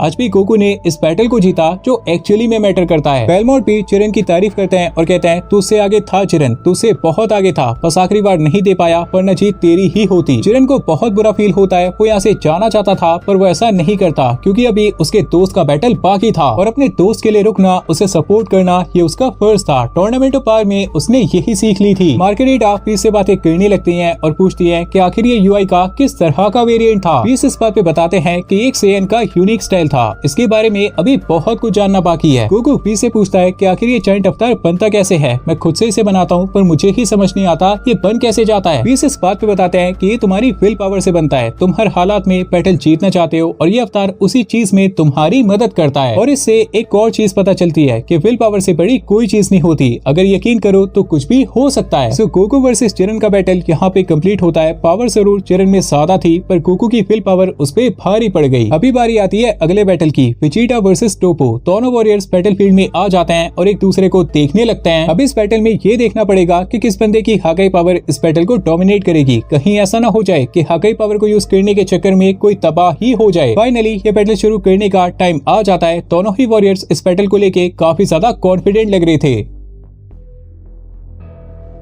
तो इस एपिसोड की शुरुआत होती है यूनिवर्स 11 से और अभी वक्त हो जाता है वेजिटा और टोपो के बैटल का। दोनों वॉरियर्स पहले से ही बैटलफील्ड में आ गए थे और एक दूसरे के सामने खड़े थे। टोपो वेजिटा के नेचर पे कहता है कि तू एक अलग ही बंदा बन चुका है वेजिटा, पहले अग्रेसिव था और अब शांत है। वेजिटा इस बात पर रिप्लाई करता है कि वो पहले वाला अग्रेशन मेरी फाइटिंग में दिखेगा तुझे, बस अब बाहर से नहीं दिखता। टोपो इस बात पे कहता है कि असली पावर अग्रेशन से नहीं जस्टिस से आती है। वेजिटा इस बात पे हंस के रिप्लाई करता है अगर असली पावर जस्टिस से आती है तो टूर्नामेंट ऑफ पावर में तू हार क्यों गया था। टोपो इस बात पे कोई रिप्लाई नहीं दे पाता। रिप्लाई तो तब देगा ना जब कोई रिप्लाई बनेगा, बिकॉज़ वेजिटा ने बहुत सैवेज बात बोली थी यहाँ पे। वेजिटा फिर से हंसता है और कहता है तेरा जस्टिस न तब तुझे बचा पाया था और न आज बचा पाएगा। वेजिटा पावर अप करता है और अभी के लिए ट्रांसफॉर्म हो जाता है super Saiyan blue evolution form में। टोपो इस फॉर्म को देखता है और उसकी यादें ताजा हो जाती हैं। आफ्टर ऑल वेजिटा ने इसी पावर का यूज करके उसे एलिमिनेशन का रास्ता दिखाया था। अभी टोपो भी पावर अप करता है पर उसकी बॉडी में कोई भी चेंज नहीं आता। शायद उसे ऐसा लगा था कि उसकी ये पावर वेजिटा की इस ताकत को हरा सकती है। फाइनली बैटल स्टार्ट हो जाता है। दोनों फाइटर्स एक दूसरे पे रश करते हैं। दोनों के पंचेस आपस में कोलाइड हो जाते हैं जिसके इम्पैक्ट की वजह से बैटलफील्ड में एक छोटी सी दरार पड़ जाती है। दोनों गायब होके हवा में आते हैं। दोनों के पंचेस कोलाइड होते हैं, किक्स कोलाइड होती है जिसकी वजह से एनर्जी निकलती है, वो आके जमीन पे हिट होती है और बैटलफील्ड में थोड़े बहुत क्रैक्स पड़ने लगते हैं। गोकू इस बैटल को एंजॉय कर रहा था। वो कहता है कि दोनों ही फॉर्म पे विश्वास नहीं रखते, आती सीधा हैवी अटैक्स, क्या बात है। बेलमोंट इस बात को सुनते हैं और कहते हैं कि टोपो अभी होल्ड बैक कर रहा है, वो अपनी असली ताकत से बहुत दूर है। वीरस इस बात पर रिप्लाई करते हैं कि पता नहीं वेजिटा इस बैटल को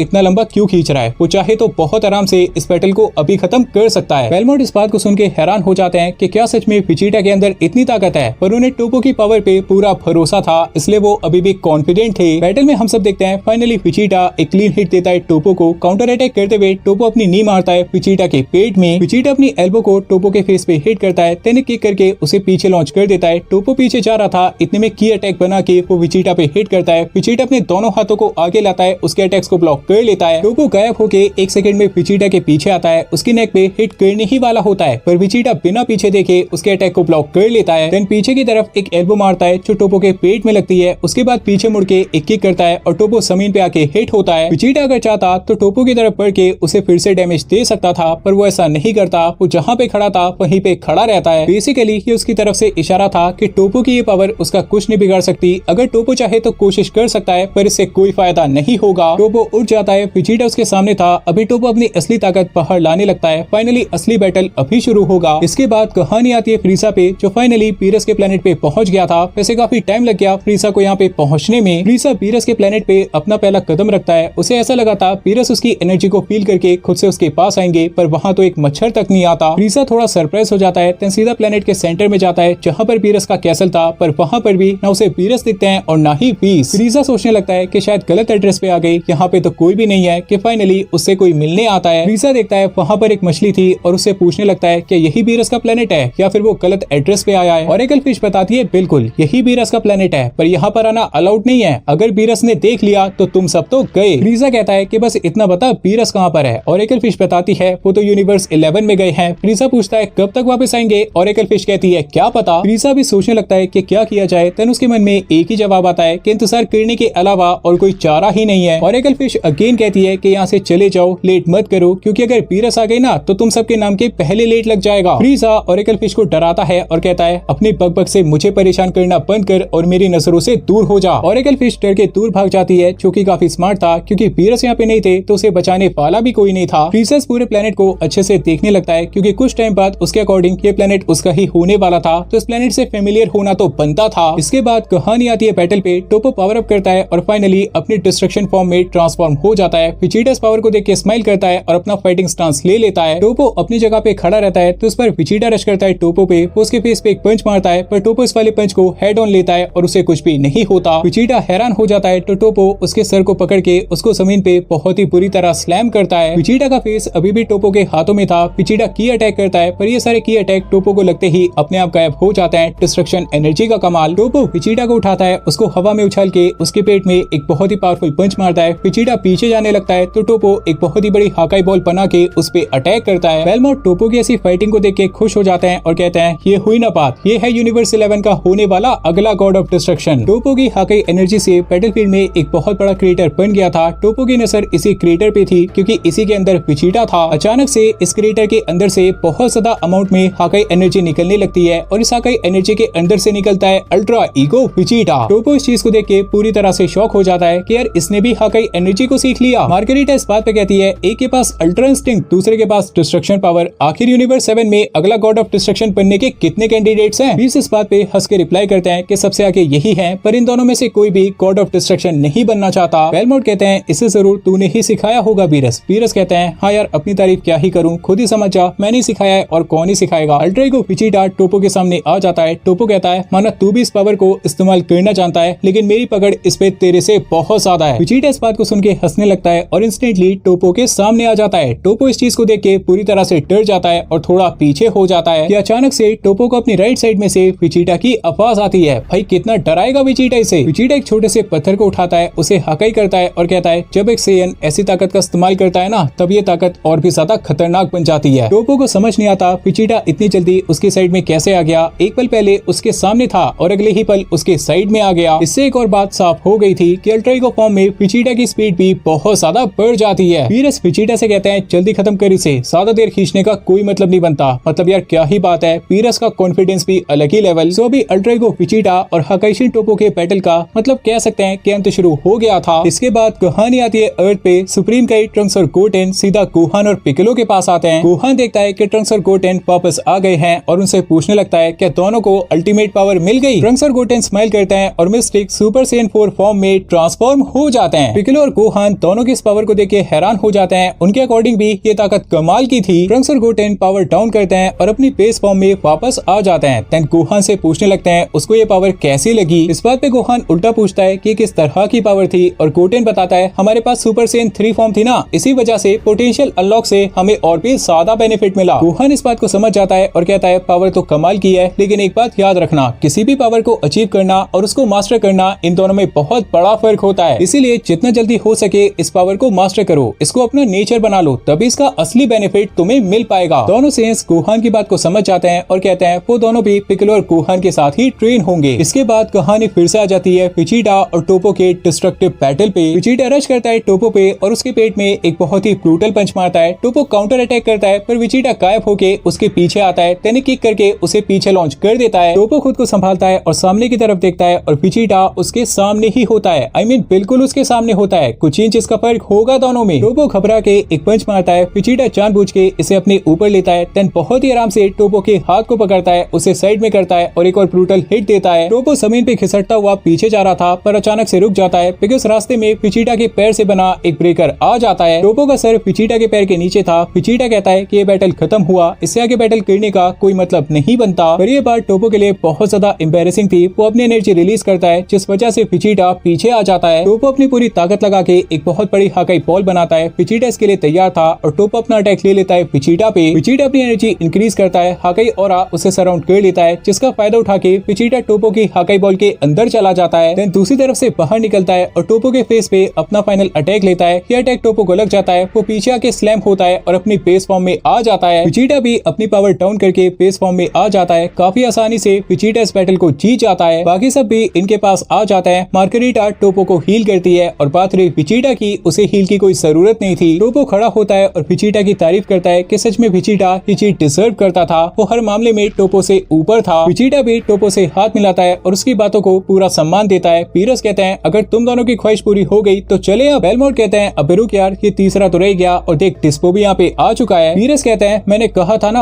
अपोनेंट इसके लेवल का होना चाहिए, ये डिस्पो कहीं से भी इसके लेवल का नहीं है। बेलमोट इस बात पे कहते हैं साथ ही तूने ये भी कहा था कि अपनी पूरी ताकत को कंट्रोल करना नहीं सीखा है, क्या पता ये बात डिस्पो के फेवर में चली जाए। गोकू ब्रोली से कहता है देख यार ये तेरे लेवल का तो कहीं से नहीं है, हो सकता है तुझे फाइट करने में मजा भी ना आए, फिर भी अगर तू बैटल करना चाहता है तो कर सकता है। ब्रोली मान जाता है क्योंकि अभी इतना दूर आया था तो कुछ तो करना ही था। सो अभी ब्रोली और डिस्पो बैटलफील्ड में आ जाते हैं। डिस्पो अपनी स्पीड दिखाता है और ब्रोली पे अटैक करता है। ब्रोली उसके हाथ को पकड़ के उसे पीछे फेंक देता है। डिस्पो को समझ नहीं आता ये क्या था, उसे अपनी बेइज्जती सी फील होती है जो कि थी भी, और भी ज्यादा तेजी से ब्रोली की तरफ बढ़ता है पर अपना अटैक लेने से से पहले ब्रोली का पंच खा के फिर से वापस आ जाता है। डिस्पो अपनी पूरी स्पीड दिखाता है और ब्रोली के चारों तरफ बहुत ही तेजी से भागने लगता है। शायद ब्रोली को ट्रिक करना चाहता था, लेकिन जैसे ही अटैक करने आता है ब्रोली फिर से उसके हाथ को पकड़ता है और इस बार एक बहुत ही हैवी पंच के साथ इस बैटल को खत्म कर देता है। हाँ मतलब यार क्या ही होना था इस बैटल में, मैं क्या ही दिखा सकता था। बैटल न कंसीडर करके इसको एक मजाक भी कंसीडर किया जा सकता है। वीरस भी इसी बात को कहता है, मैंने कहा था अपोनेंट इसके लेवल का होना चाहिए। अब ये बैटल था या फिर मजाक था, इस बात का अंदाजा तो खुद ही लगा सकता है। बेलमोंट इस बात पे कहते हैं, शायद तेरी बात सही थी, अगर इसे अपनी पावर पे पूरा कंट्रोल होता तो आज इसके सामने मैं खड़ा होता। ब्रोली और डिस्पो इन सब के पास आ जाता है। ब्रोली गोकू और विजिटा से कहता है ये बहुत तेज था, खास करके बाद में तो और भी ज्यादा तेज हो गया था। विजिटा इस बात पे रिप्लाई करता है और शायद इसी वजह से ये बैटल भी काफी तेजी से खत्म हुआ। क्या बात है विजिटा, अगेन सैवेज। जिरेन यहाँ से जाने लगता है पर गोकू से रोकता है और पूछने लगता है तो फिर अगली मुलाकात कब होगी। जिरेन इस बात पे रिप्लाई करता है कि जब भी तेरा मन करे बुला लियो, मैं आ जाऊंगा। ऐसा कहकर जिरेन यहाँ से चला जाता है। बेलमोंट टोपो से कहते हैं कि आज के बैटल में तेरी बहुत सी कमियां बाहर आई हैं, उन सबको दूर करना होगा। टोपो इस बात पे कहता है बिल्कुल, और जितना जल्दी हो सके मैं इन सब कमियों को दूर करके दिखाऊंगा। वीरस गोकू और विजिटा से कहते हैं कि अब तो तुम दोनों की ख्वाहिश पूरी हो गई या फिर कुछ और करना बाकी है यहाँ पे, चलो निकलते हैं। बेलमोंट कहते हैं मैंने सुना था तुम सेंस खाने के बहुत दीवाने होते हो और साथ ही ये दोनों भी खाने के शौकीन है, तो क्या कहते हो यूनिवर्स 11 की सबसे लजीज चीज खानी है। गोकू इस बात पे कहता है अरे आपने तो मेरे पेट की बात छीन ली, सच में बैटल करने के बाद से बहुत भूख लगी थी। वीरस कहते हैं चलो यहाँ पे आने का कुछ फायदा तो हुआ, आखिरकार कुछ बढ़िया सी चीज खाने को मिलेगी। सो भी ये सब एक बहुत ही बढ़िया सी दावत का मजा उठाते हैं। अगर तीनों सेंस के बैटल को एनालाइज करके देखा जाए तो बस एक ही बैटल देखने लायक था। गोकू वर्सेस जिरेन के बैटल में बहुत सी चीजें देखने को मिली थी। एक पॉइंट पे तो ऐसा लगा था जिरेन इस बैटल को जीत ही जाएगा, पर अचानक से एकदम से बैटल पूरी तरह से पलट गया। विजिटा और टोपो का बैटल इतना डीप नहीं जा पाया बिकॉज अल्टर ईगो फॉर्म के सामने हाकाइशियन फॉर्म कुछ भी नहीं थी। विजिटा ने बहुत ही आराम से टोपो को हरा दिया था। और अगर ब्रोली और डिस्पो की बात करें तो इस पे तो डिबेट हो सकती है कि क्या इसको एक बैटल कंसीडर किया जाना चाहिए या फिर नहीं। खैर अभी यूनिवर्स 7 से आए सभी मेंबर्स की मेहमान नवाजी पूरी होती है और सभी यूनिवर्स 7 में जाने के लिए तैयार हो जाते हैं। बेलमोंट वीरस से कहते हैं कि अगर ये मॉर्टल्स इसी तरह से आगे बढ़ते रहे तो जल्दी हम सभी गॉड्स ऑफ डिस्ट्रक्शन की वैल्यू पूरी तरह से खत्म हो जाएगी। वीरस इस बात को सुन के हंसने लगते हैं और कहते हैं तो फिर एक काम कर सकते हैं, तू भी ट्रेनिंग शुरू कर दे और मैं भी कर देता हूँ। वीस अपना ट्रांसपोर्टेशन क्यूब बनाते हैं। यूनिवर्स 7 के सभी मेंबर्स इसके अंदर चढ़ जाते हैं और ये क्यूब वापस आने के लिए रवाना हो जाता है। हालांकि ये बात इनमें से किसी को भी नहीं पता थी कि इन सबके वहाँ पहुँचते ही इन सबको एक सरप्राइज मिलने वाला था, बिकॉज एक बंदा इन सब का इंतजार बहुत ही बेसब्री से कर रहा था। फाइनली कुछ ही टाइम बाद वो पल आने वाला था जिसका इंतजार हम सब बहुत ही बेसब्री से कर रहे थे। फाइनली हम सब पीरस को बैटल करता देखेंगे। लेकिन क्या पीरस इस बैटल में इंटरेस्ट दिखाएंगे? क्या इस बैटल को करने के लिए राजी हो जाएंगे? अब ये तो वक्त ही बताएगा।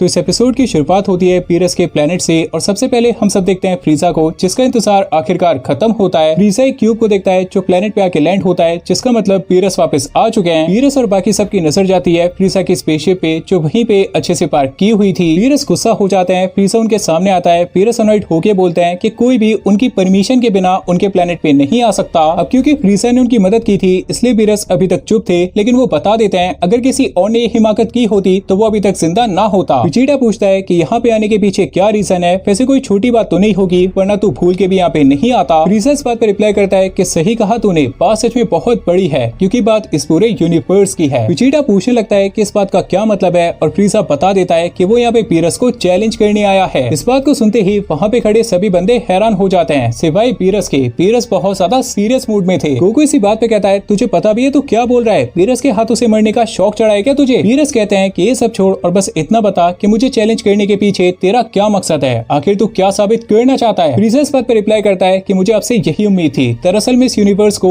एक नया गॉड ऑफ डिस्ट्रक्शन देना चाहता हूँ। पीरस कहते हैं मतलब तू मुझे हरा के इस यूनिवर्स का नया गॉड ऑफ डिस्ट्रक्शन बनना चाहता है? फ्रीजा इस बात पे कहता है बिल्कुल, आफ्टर ऑल यही तो एक रास्ता है गॉड ऑफ डिस्ट्रक्शन बनने का। पीरस कहते हैं देख तेरे लिए एक बहुत अच्छी बात है, इस सफर के बाद मैं आराम करना चाहता हूँ क्योंकि मैं काफी ज्यादा थक चुका हूँ। तू चुपचाप बिना शोर मचाए यहाँ से चला जा, मैं तेरी गलती माफ करता हूँ और जा तुझे नहीं मारता। फ्रीजा इस बात पे कहता है कि मैं यहाँ पे जाने के लिए नहीं आया था। पीरस गुस्से में कहते हैं कि मुझे और ज्यादा गुस्सा मत दिला। कि इतने में गोकू बीच में कूद पड़ता है और कहता है एक काम करते हैं फ्रीजा, पहले तू हम तीनों से फाइट कर, अगर तूने हम तीनों को हरा दिया तो शायद पीरस तेरे से फाइट करने के लिए मान जाएंगे। फ्रीजा इस ऑफर पे कहता है कि उसे मंजूर है, पर वो यही बात पीरस के मुंह से सुनना चाहता है। पीरस इस बात पे कह देते हैं कि उन्हें मंजूर है और अभी पहला बैटल होने वाला है गोकू, विजिटा, ब्रोली और फ्रीजा का। सो इस बैटल के लिए गोकू, विजिटा और ब्रोली बैटलफील्ड में आ जाते हैं और साथ ही फ्रीजा भी बैटलफील्ड में आ जाता है। इस इस बात को मेक श्योर करने वाले थे कि इस बैटल का इम्पैक्ट प्लेनेट से बाहर ना जाए, वरना यूनिवर्स पे काफी बुरा असर पड़ सकता था। अभी गोकू ट्रांसफॉर्म हो जाता है ट्रू अल्ट्रा इंस्टिंक्ट फॉर्म में, सो इस पर गोकू ने डिसाइड किया था कि वो अपने इमोशंस का भी इस्तेमाल करेगा। विजिटा ऑब्वियसली यूज करेगा अपनी अल्ट्रा ईगो फॉर्म और ब्रोली यूज करने वाला था अपनी येलो हेयर वाली सुपर सैयन फॉर्म। इन तीनों की पावर को देख के फ्रीजा सबसे पहले हंसने लगता है, देन पावर अप करता है और ट्रांसफॉर्म हो जाता है अपनी ब्लैक फॉर्म में। सबसे पहले विजिटा रश करता है फ्रीजा पे और एक पंच थ्रो करता है। फ्रीजा अपने हाथ को आगे लाता है और एक ही फिंगर से उसके अटैक को रोक लेता है, देन अगले ही पल उस पे अटैक बैक करके उसे पीछे फेंक देता है। गोकू फ्रीजा के पीछे टेलीपोर्ट होता है और उसके नेक के वाइटल्स को टारगेट करता है, पर फ्रीजा अपनी टेल का इस्तेमाल करके गोकू पे अटैक करता है। गोकू फ्रीजा के अटैक से बचता है, थोड़ा पीछे हो जाता है, पर अचानक से फ्रीजा को अपने पीछे पाता है। बचने का कोई चांस नहीं था। फ्रीजा बिना टाइम गवाए अपना अटैक लेता है और गोकू को भी पीछे फेंक देता है। इतने में ब्रोली अपनी पूरी ताकत के साथ फ्रीजा पे अटैक करने आता है। वो एक पंच मारता है, फ्रीजा अपने दोनों हाथों को आगे लाता है, उसके अटैक को ब्लॉक करता है, पर इस फोर्स की वजह से एक बहुत बड़ा इम्पैक्ट क्रिएट होता है। फ्रीजा ब्रोली की ऐसी रॉ पावर से इंप्रेस होता है और उसके पेट में एक इंस्टेंट पंच मारता है, दिखाते हुए कि पंचेस की पावर को हमेशा बनाया नहीं जाता। अगर आपके अंदर ताकत है, अगर आपके अंदर काबिलियत है, तो इंस्टेंट पंचेस भी काफी डैमेज देते हैं, जैसे फ्रीजा ने ब्रोली को दिया था। यहाँ पे ब्रोली भी पीछे लॉन्च हो जाता है और फ्रीजा गोकू और विजिटा की तरफ बढ़ता है। उनके पेट में एम करके उनको वन शॉट डाउन करने की फिर से कोशिश करता है, पर गोकू और विजिटा ऐसा फिर से नहीं होने दे सकते थे। वो जैसे तैसे अपने दोनों हाथों को आगे लाते हैं और फ्रीजा के पंचेस को ब्लॉक कर पाते हैं, पर क्योंकि इन पंचेस में बहुत ज्यादा ताकत थी, इनका फोर्स दोनों के पेट तक पहुंच ही जाता है और दोनों के मुंह से अभी ब्लड आने लगता है। पीछे से ब्रोली अटैक करने आता है, वो पंच थ्रो करता है, फ्रीजा गायब होके उसके पीछे आ जाता है और एक किक करके उसे दोनों की तरफ लॉन्च कर देता है। ब्रोली गोकू और विजिटा को आके हिट होता है और तीनों सेयंस अभी नीचे गिर जाते हैं। इन तीनों की पावर अभी तक फ्रीजा के सामने कुछ नहीं थी। वीरस भी फ्रीजा की ऐसी ताकत को देख रहे थे, पर वो कुछ भी नहीं बोलते, चुप खड़े होके इस बैटल को देखते रहते हैं। तीनों सेयंस को डाउन करने के बाद फ्रीजा वीरस को देखने लगता है और इशारों में कह देता है कि खुद को फाइट के लिए तैयार कर लो। इसके बाद कहानी आती है अर्थ पे। पिकोलो, गोहान, ट्रंक्स और गोटेन इस फाइट को फील कर सकते थे और उन्हें भी इस बात का एहसास हो जाता है कि फ्रीजा की ऐसी ताकत को कोई भी सी फाइटर नहीं हरा सकता। गोहान पिकोलो से पूछता है कि आपको क्या लगता है, क्या टेड और विजिटा फ्यूजन का इस्तेमाल करेंगे, क्योंकि उनकी फ्यूजन की ताकत तो शायद फ्रीजा को हरा सकती है। पिकोलो इस बात पर रिप्लाई करते हैं, फ्रीजा दोनों को फ्यूज होने का मौका ही नहीं देगा, उसने फ्यूजन की पावर देखी है, वो इतनी बड़ी गलती नहीं करेगा। ट्रंक्स और गोटेन गोहान से पूछते हैं कि हमारे फ्यूजन की ताकत वहाँ पे काम आ सकती है। गोहान इस बात पर रिप्लाई करता है, कहना मुश्किल है, माना तुम दोनों का फ्यूजन काफी स्ट्रॉन्ग होगा, लेकिन वो ज्यादा देर नहीं रह पाएगा। वैसे मेरा भी आप सबसे एक सवाल है, मिस्टिक सुपर सैयन कोटिंग्स की ताकत आखिर कितनी होनी चाहिए, कमेंट करके बताओ। अच्छे से एक्सप्लेन करना कि किस लेवल पे होनी चाहिए। इसके बाद कहानी फिर से आती है बैटल पे। गोकू, विजिटा और ब्रोली फिर से उठ जाते हैं। अभी तक तो तीनों फ्रीजा की पावर के सामने कुछ नहीं थे। गोकू इसी बात पे कहता है, यार ये पहले के मुकाबले और भी ज्यादा स्ट्रॉन्ग हो चुका है, मुझे ऐसा लगता है इसने अपने ऊपर और भी मेहनत की होगी। विजिटा इस बात पे कहता है, इसके हिट्स खाने के बाद तो ऐसे लग रहा है कि पहले से और भी ज्यादा स्ट्रॉन्ग हो चुका है। ब्रोली पूछने लगता है, तो अभी क्या करना है, क्या कोई तरीका है इसे हराने का, क्या किसी के माइंड में कोई प्लान है। विजिटा इस बात पे कहता है कि सामने से फाइट करके कुछ नहीं होगा, क्योंकि हम सबकी स्पीड इसके सामने कुछ नहीं है। गोकू समझ जाता है और कहता है, मतलब एक ही ऑप्शन है, हम तीनों को अपनी पूरी ताकत लगा के अपना आखिरी अटैक लेना होगा। विजिटा इस बात पे कहता है, तो फिर देर किस बात की, और ब्रोली पूछने लगता है, क्या ये हमें अपने अटैक्स बनाने का टाइम देगा। विजिटा इस बात पे फ्रीजा से कहता है, अपनी ताकत का इतना ही घमंड है तो हमारे इस अटैक का जवाब दे। फ्रीजा इस बात पे रिप्लाई करता है कि मैं भी तो यही चाहता हूँ कि बैटल जल्दी खत्म हो, जितना भी दम है लगा दो। गोकू, विजिटा और ब्रोली तीनों अपनी पावर बढ़ाने लगते हैं। गोकू कामेहामेहा वेव बनाता है, विजिटा एक बहुत बड़ी हाकाई बॉल बनाता है और ब्रोली बनाता है ओमेगा ब्लास्टर। अब वीरस का ध्यान इसी बात पे था कि फ्रीजा इस अटैक का क्या करेगा, क्या वो इस अटैक को ब्लॉक करके साइड में डाइवर्ट कर देगा, या फिर अपना खुद का अटैक बना के इन तीनों पे वापस अटैक को पुश करेगा, या फिर अपनी स्पीड का फायदा उठा के इस अटैक से आराम से बच के निकल जाएगा। इस चीज से काफी कुछ पता चलने वाला था, क्योंकि इससे फ्रीजा की असली ताकत का एक अंदाजा होने वाला था। तीनों सेयंस का अटैक पूरी तरह से तैयार था और फ्रीजा भी इस अटैक के लिए पूरी तरह से तैयार था। इसके बाद कहानी आती है अर्थ पे। पिकोलो, गोहान, ट्रंक्स और गोटेन सेंस करते हैं कि गोकू, विजिटा और ब्रोली अपना आखिरी अटैक लेने वाले थे। गोहान कहता है, हमें किसी भी तरह उनके पास जाना होगा और उनकी मदद करनी होगी, उन्हें हमारी मदद की बहुत जरूरत है। पर पिकोलो इस बात पे कहते हैं कि हमारे वहाँ जाने से ज्यादा फर्क नहीं पड़ेगा, अगर फ्रीजा इतनी आसानी से इन तीनों को हरा सकता है तो हम चारों को हराना भी उसके लिए बड़ी बात नहीं होगी। गोहान इस बात पे कहता है, तो क्या हम ऐसे ही हाथ पे हाथ रख के बैठे रहें और उन तीनों को वहाँ पे मरने दे। पिकोलो इस बात पे बताते हैं कि फ्रीजा उन तीनों को नहीं मारेगा, क्योंकि अगर मारना होता तो वीरस के प्लेनेट पे जाने की गलती ना करता। मुझे नहीं लगता फ्रीजा वीरस के सामने उन तीनों को मारने की हिमाकत करेगा। वीरस का नेचर कितना भी अजीब क्यों ना हो, लेकिन वो अपनी आंखों के सामने उन तीनों को नहीं मरने देंगे। गोहान पिकोलो की बात समझ जाता है और उसे थोड़ा सुकून मिलता है, क्योंकि पिकोलो की बात में दम था। फ्रीजा शायद इन तीनों को मारने के इरादे से इस बैटल में नहीं उतरा था, और इस बात का अंदाजा ऐसे भी लगाया जा सकता है कि अगर फ्रीजा को गोकू और विजिटा विजिटा को मारना ही होता तो वो प्लेनेट सीरियल पे मार चुका होता। तब उसके पास बहुत अच्छा मौका था, कोई भी उसे नहीं रोक सकता था, पर फ्रीजा ने ऐसा नहीं किया। इसके बाद कहानी फिर से आती है बैटल पे। गोकू, विजिटा और ब्रोली अपना अटैक बना चुके थे। फाइनली ये तीनों अपना अटैक लेते हैं फ्रीजा पे। ये तीनों अटैक्स फ्रीजा की तरफ आ रहे थे और फ्रीजा क्या करता है, वो अपना खुद का एक की अटैक बनाता है। ये सभी अटैक्स आपस में कोलाइड होके ब्लास्ट हो जाते हैं। इन सभी पावरफुल अटैक्स के आपस में कोलाइड होने की वजह से बैटलफील्ड में काफी बड़ा एक्सप्लोजन होता है, जिसके इम्पैक्ट से गोकू, विजिटा और ब्रोली को काफी हद तक डैमेज भी होता है। बैटलफील्ड से डस्ट हटने लगती है तो हम सब देखते हैं फ्रीजा को, जो अपने बनाए गए बैरियर के अंदर था, जिसका मतलब इस वाले अटैक से उसे कोई भी डैमेज नहीं पहुंचा था। तीनों सेंस की एनर्जी काफी हद तक कम हो गई थी। आगे फाइट करने का कोई मतलब ही नहीं बनता था, क्योंकि फाइट का रिजल्ट तो ऑलमोस्ट आ चुका था। पर फ्रीजा एक बहुत ही अजीब सी चीज करता है। उसने पहले से एक बहुत मैसिव की ब्लास्ट बना के रखा था, जिससे अटैक करता है तीनों सेंस पे। अगर ये अटैक उन्हें लग जाता तो समझो बात खत्म। गोकू, विजिटा और ब्रोली ब्लॉक करने की पोजीशन में आते कि इससे पहले बीरस उन तीनों के सामने आ जाते हैं और इस वाले अटैक को फाकाई कर देते हैं। बीरस कहते हैं कि ये बैटल इस अटैक से पहले ही खत्म हो चुका था। फ्रीजा इस बात पे कहता है कि बस आपको जगा रहा था कि आ जाइए मैदान में, अब आपकी बारी है। गोकू, विजिटा और ब्रोली अपनी पावर डाउन करते हैं और अपनी बेस फॉर्म में आ जाते हैं। कहना पड़ेगा तीनों को बहुत बुरी हार मिली थी। बीरस कहते हैं कि तुम दोनों इतने टाइम से यहाँ पे ट्रेनिंग कर रहे हो, लेकिन फिर भी ये तुमसे आगे निकल गया, वो भी बिना किसी गॉड लेवल की ट्रेनिंग के। ये बात गोकू और विजिटा को चुभने लगती है। दोनों को बहुत बुरा फील होता है, लेकिन दोनों जानते थे इस बात में पूरी सच्चाई थी। अभी गोकू, विजिटा और ब्रोली पीस के पास आ जाते हैं। पीस तीनों सेंस को हील कर देते हैं और तीनों सेंस बिल्कुल पहले जैसे हो जाते हैं। अर्थ पे चारों सी फाइटर्स भी इस बात को सेंस कर लेते हैं कि गोकू, विजिटा और ब्रोली अपने बेस लेवल पे आ चुके हैं, जिसका मतलब उन्होंने फाइट करना बंद कर दिया है। फिलहाल अभी वक्त आ चुका था इस आर के फाइनल बैटल का, बीरस वर्सेस ब्लैक फ्रीजा। सच में बहुत मजा आएगा। इस बैटल को लेके बहुत ज्यादा एक्साइटमेंट है। गोकू बीरस से पूछता है कि आज तक हमने बीरस की पूरी ताकत को कभी नहीं देखा, पर क्या आज के बैटल में बीरस अपनी पूरी ताकत दिखाएंगे? बीरस इस बात पे रिप्लाई करके बताते हैं कि फ्रीजा की ताकत ने बीरस को बहुत इंप्रेस किया है। ये ताकत सच में गॉड ऑफ डिस्ट्रक्शन को राइवल कर सकती है। तो ये बात तो मैं कह सकता हूँ कि आज हम बीरस की ऐसी ताकत को देखेंगे जो उन्होंने आज से काफी टाइम पहले इस्तेमाल की थी। लेकिन ये बात कहना काफी मुश्किल है कि बीरस अपनी पूरी ताकत का इस्तेमाल करेंगे या फिर नहीं, ये बस उन पे डिपेंड करता है। फाइनली ये बैटल शुरू होने वाला था और हम सब देखते हैं बीरस इस बैटल को लेके बहुत सीरियस थे। आई मीन पहली बार हम सब ने बीरस को किसी बैटल के लिए इतना सीरियस देखा था। और बात रही फ्रीजा की, वो तो हंस रहा था क्योंकि उसे अपनी ताकत पे पूरा भरोसा था। उसे यकीन था आज उसका सपना पूरा होगा, ये पूरा यूनिवर्स उसके हाथों में होगा। बैटल अभी शुरू होता है। फ्रीजा अपनी पूरी ताकत के साथ अपनी पूरी स्पीड में एक पंच बना के रश करता है बीरस पे। बीरस अपना हाथ आगे लाते हैं और उसके पंच को ब्लॉक करते हैं। देन अपना सिग्नेचर फ्लिक वाला अटैक लेते हैं फ्रीजा पे। फ्रीजा थोड़ा पीछे हो जाता है, पर पीछे जाते जाते एक की अटैक लेता है बीरस पे, पर बीरस अपने हाथ से उस अटैक को साइड में डाइवर्ट कर देते हैं। इतने में फ्रीजा उनके पीछे टेलीपोर्ट होता है और काफी सारी किक्स करता है, पर बीरस इन सभी किक्स को काफी आसानी से डॉज करते हैं। फ्रीजा एक हैवी पंच थ्रो करता है, पर बीरस इसको डॉज करते हुए थोड़ा पीछे हो जाते हैं। फ्रीजा सीधा उनकी तरफ बढ़ता है, पर बीरस अपनी टेल का इस्तेमाल करके उसके फेस पे अटैक करते हैं। फ्रीजा थोड़ा पीछे आ जाता है, उसको थोड़ा बहुत डैमेज भी होता है, पर अभी भी वो हंस रहा था। उसको अपनी ताकत पे पूरा भरोसा था। इस पर बीरस सर्च करते हैं फ्रीजा पे, उसको पंच करते हैं, पर फ्रीजा अपनी एल्बो से उनके पंच को काफी आराम से ब्लॉक करता है। बीरस किक करते हैं, फ्रीजा नीचे बैठ के उसको डॉज करता है। बीरस अगेन पंच करते हैं तो फ्रीजा अगेन अपनी एल्बो से उस पंच को ब्लॉक करता है। देन फ्रीजा और बीरस एक साथ पंचेस मारते हैं। दोनों के पंचेस कोलाइड हो जाते हैं, जिस वजह से बैटलफील्ड में बहुत बुरा असर पड़ता है। इसके बाद दोनों एक दूसरे से थोड़ा दूर हो जाते हैं। दोनों की पावर अभी तक के लिए तो बराबर सी लग रही थी। विजिटा कहता है यकीन नहीं हो रहा फ्रीजा सच में ऐसी ताकत अचीव कर सकता है, हम सब उससे बहुत पीछे हो चुके हैं। गोकू इस बात पे कहता है एक और बात नोटिस की तूने, फ्रीजा को देख के लगता ही नहीं है कि वो थोड़ा बहुत भी थका है, शायद उसने इस ताकत को मास्टर कर लिया है। बीरस भी फ्रीजा की तारीफ करते हैं और कहते हैं एक मॉर्टल के लिए ऐसी ताकत अचीव करना सच में बहुत बड़ी बात है। आई मीन यार कहना पड़ेगा बीरस के मुंह से तारीफ सुनना सच में बहुत बड़ी बात होती है। गोकू और विजिटा को भी बहुत कम कॉम्प्लीमेंट्स मिले हैं और ऐसा तो शायद कभी नहीं मिला। फ्रीजा इस बात पर रिप्लाई करता है कि तारीफ के लिए शुक्रिया, पर मुझे आपकी तारीफ नहीं आपकी जगह चाहिए। वैसे यार कहना पड़ेगा इस बात के लिए भी फ्रीजा की तारीफ बनती है, बहुत दम चाहिए ऐसी बात कहने में। बीरस इस बात पे कहते हैं बस यही गलती की तूने, तो अपने आप को साबित करना चाहता है, बहुत अच्छी बात है, पर एक गॉड ऑफ डिस्ट्रक्शन को चैलेंज करके अपने आप को साबित आज तक कोई नहीं कर पाया। वैसे इस बात से एक और बात पता चलती है कि पहले भी काफी लोगों ने गॉड ऑफ डिस्ट्रक्शन को चैलेंज किया होगा, लेकिन आज तक कोई भी उनको बैटल में नहीं हरा पाया। फ्रीजा इस बात पे कहता है कि इतिहास बदलने में ज्यादा टाइम थोड़ी ना लगता है, आज इसे भी बदल देता है। फ्रीजा अपनी एनर्जी इंक्रीज करता है, उसकी ताकत मैसिव लेवल्स पे जाने लगती है। बीरस भी इस बात को देख के हैरान हो जाते हैं कि यार इस बंदे के अंदर अभी और भी ताकत है। फ्रीजा अपनी असली ताकत के साथ रश करता है बीरस पे, इंस्टेंटली उनके पास पहुंच के पंचेस की बौछार कर देता है। बीरस उसके पंचेस को ब्लॉक कर रहे थे, पर अभी उनके रिएक्शन को देख के ये बात साफ हो गई थी कि उन्हें थोड़ी बहुत तकलीफ हो रही थी। इसी बात का फायदा उठा के फ्रीजा फाइनली एक ब्रूटल पंच मारता है बीरस के पेट में। गोकू, विजिटा और ब्रोली इस बात को देख के कम्प्लीटली ब्लैंक हो जाते हैं, क्योंकि एक क्लीन हिट था और साथ साथ ही काफी ज्यादा पावरफुल भी था। वीरस भी इस तरह की पावर को देख के इम्प्रेस हो जाते हैं, क्योंकि शायद ही आज तक उन्होंने किसी ऐसे मॉर्टल से फाइट की थी जिसके अंदर इतनी ताकत थी। और यार कहना तो पड़ेगा ना कि फ्रीजा ने सच में कमाल कर दिया था। मतलब यार इस बंदे ने पीरस तक को हैरान कर दिया था। हालांकि ये कहना मुश्किल था कि पीरस के अंदर अभी और कितनी ताकत बची थी। बैटल पे वापस आते हैं। फ्रीजा अपना पंच लेने के बाद एक किक करता है और पीरस को पीछे लॉन्च कर देता है। पीरस पीछे आके स्लैम होते हैं, अपने आप को संभालते हैं। फ्रीजा भी हंस रहा था और अपने सपने को अभी से जीने लगा था।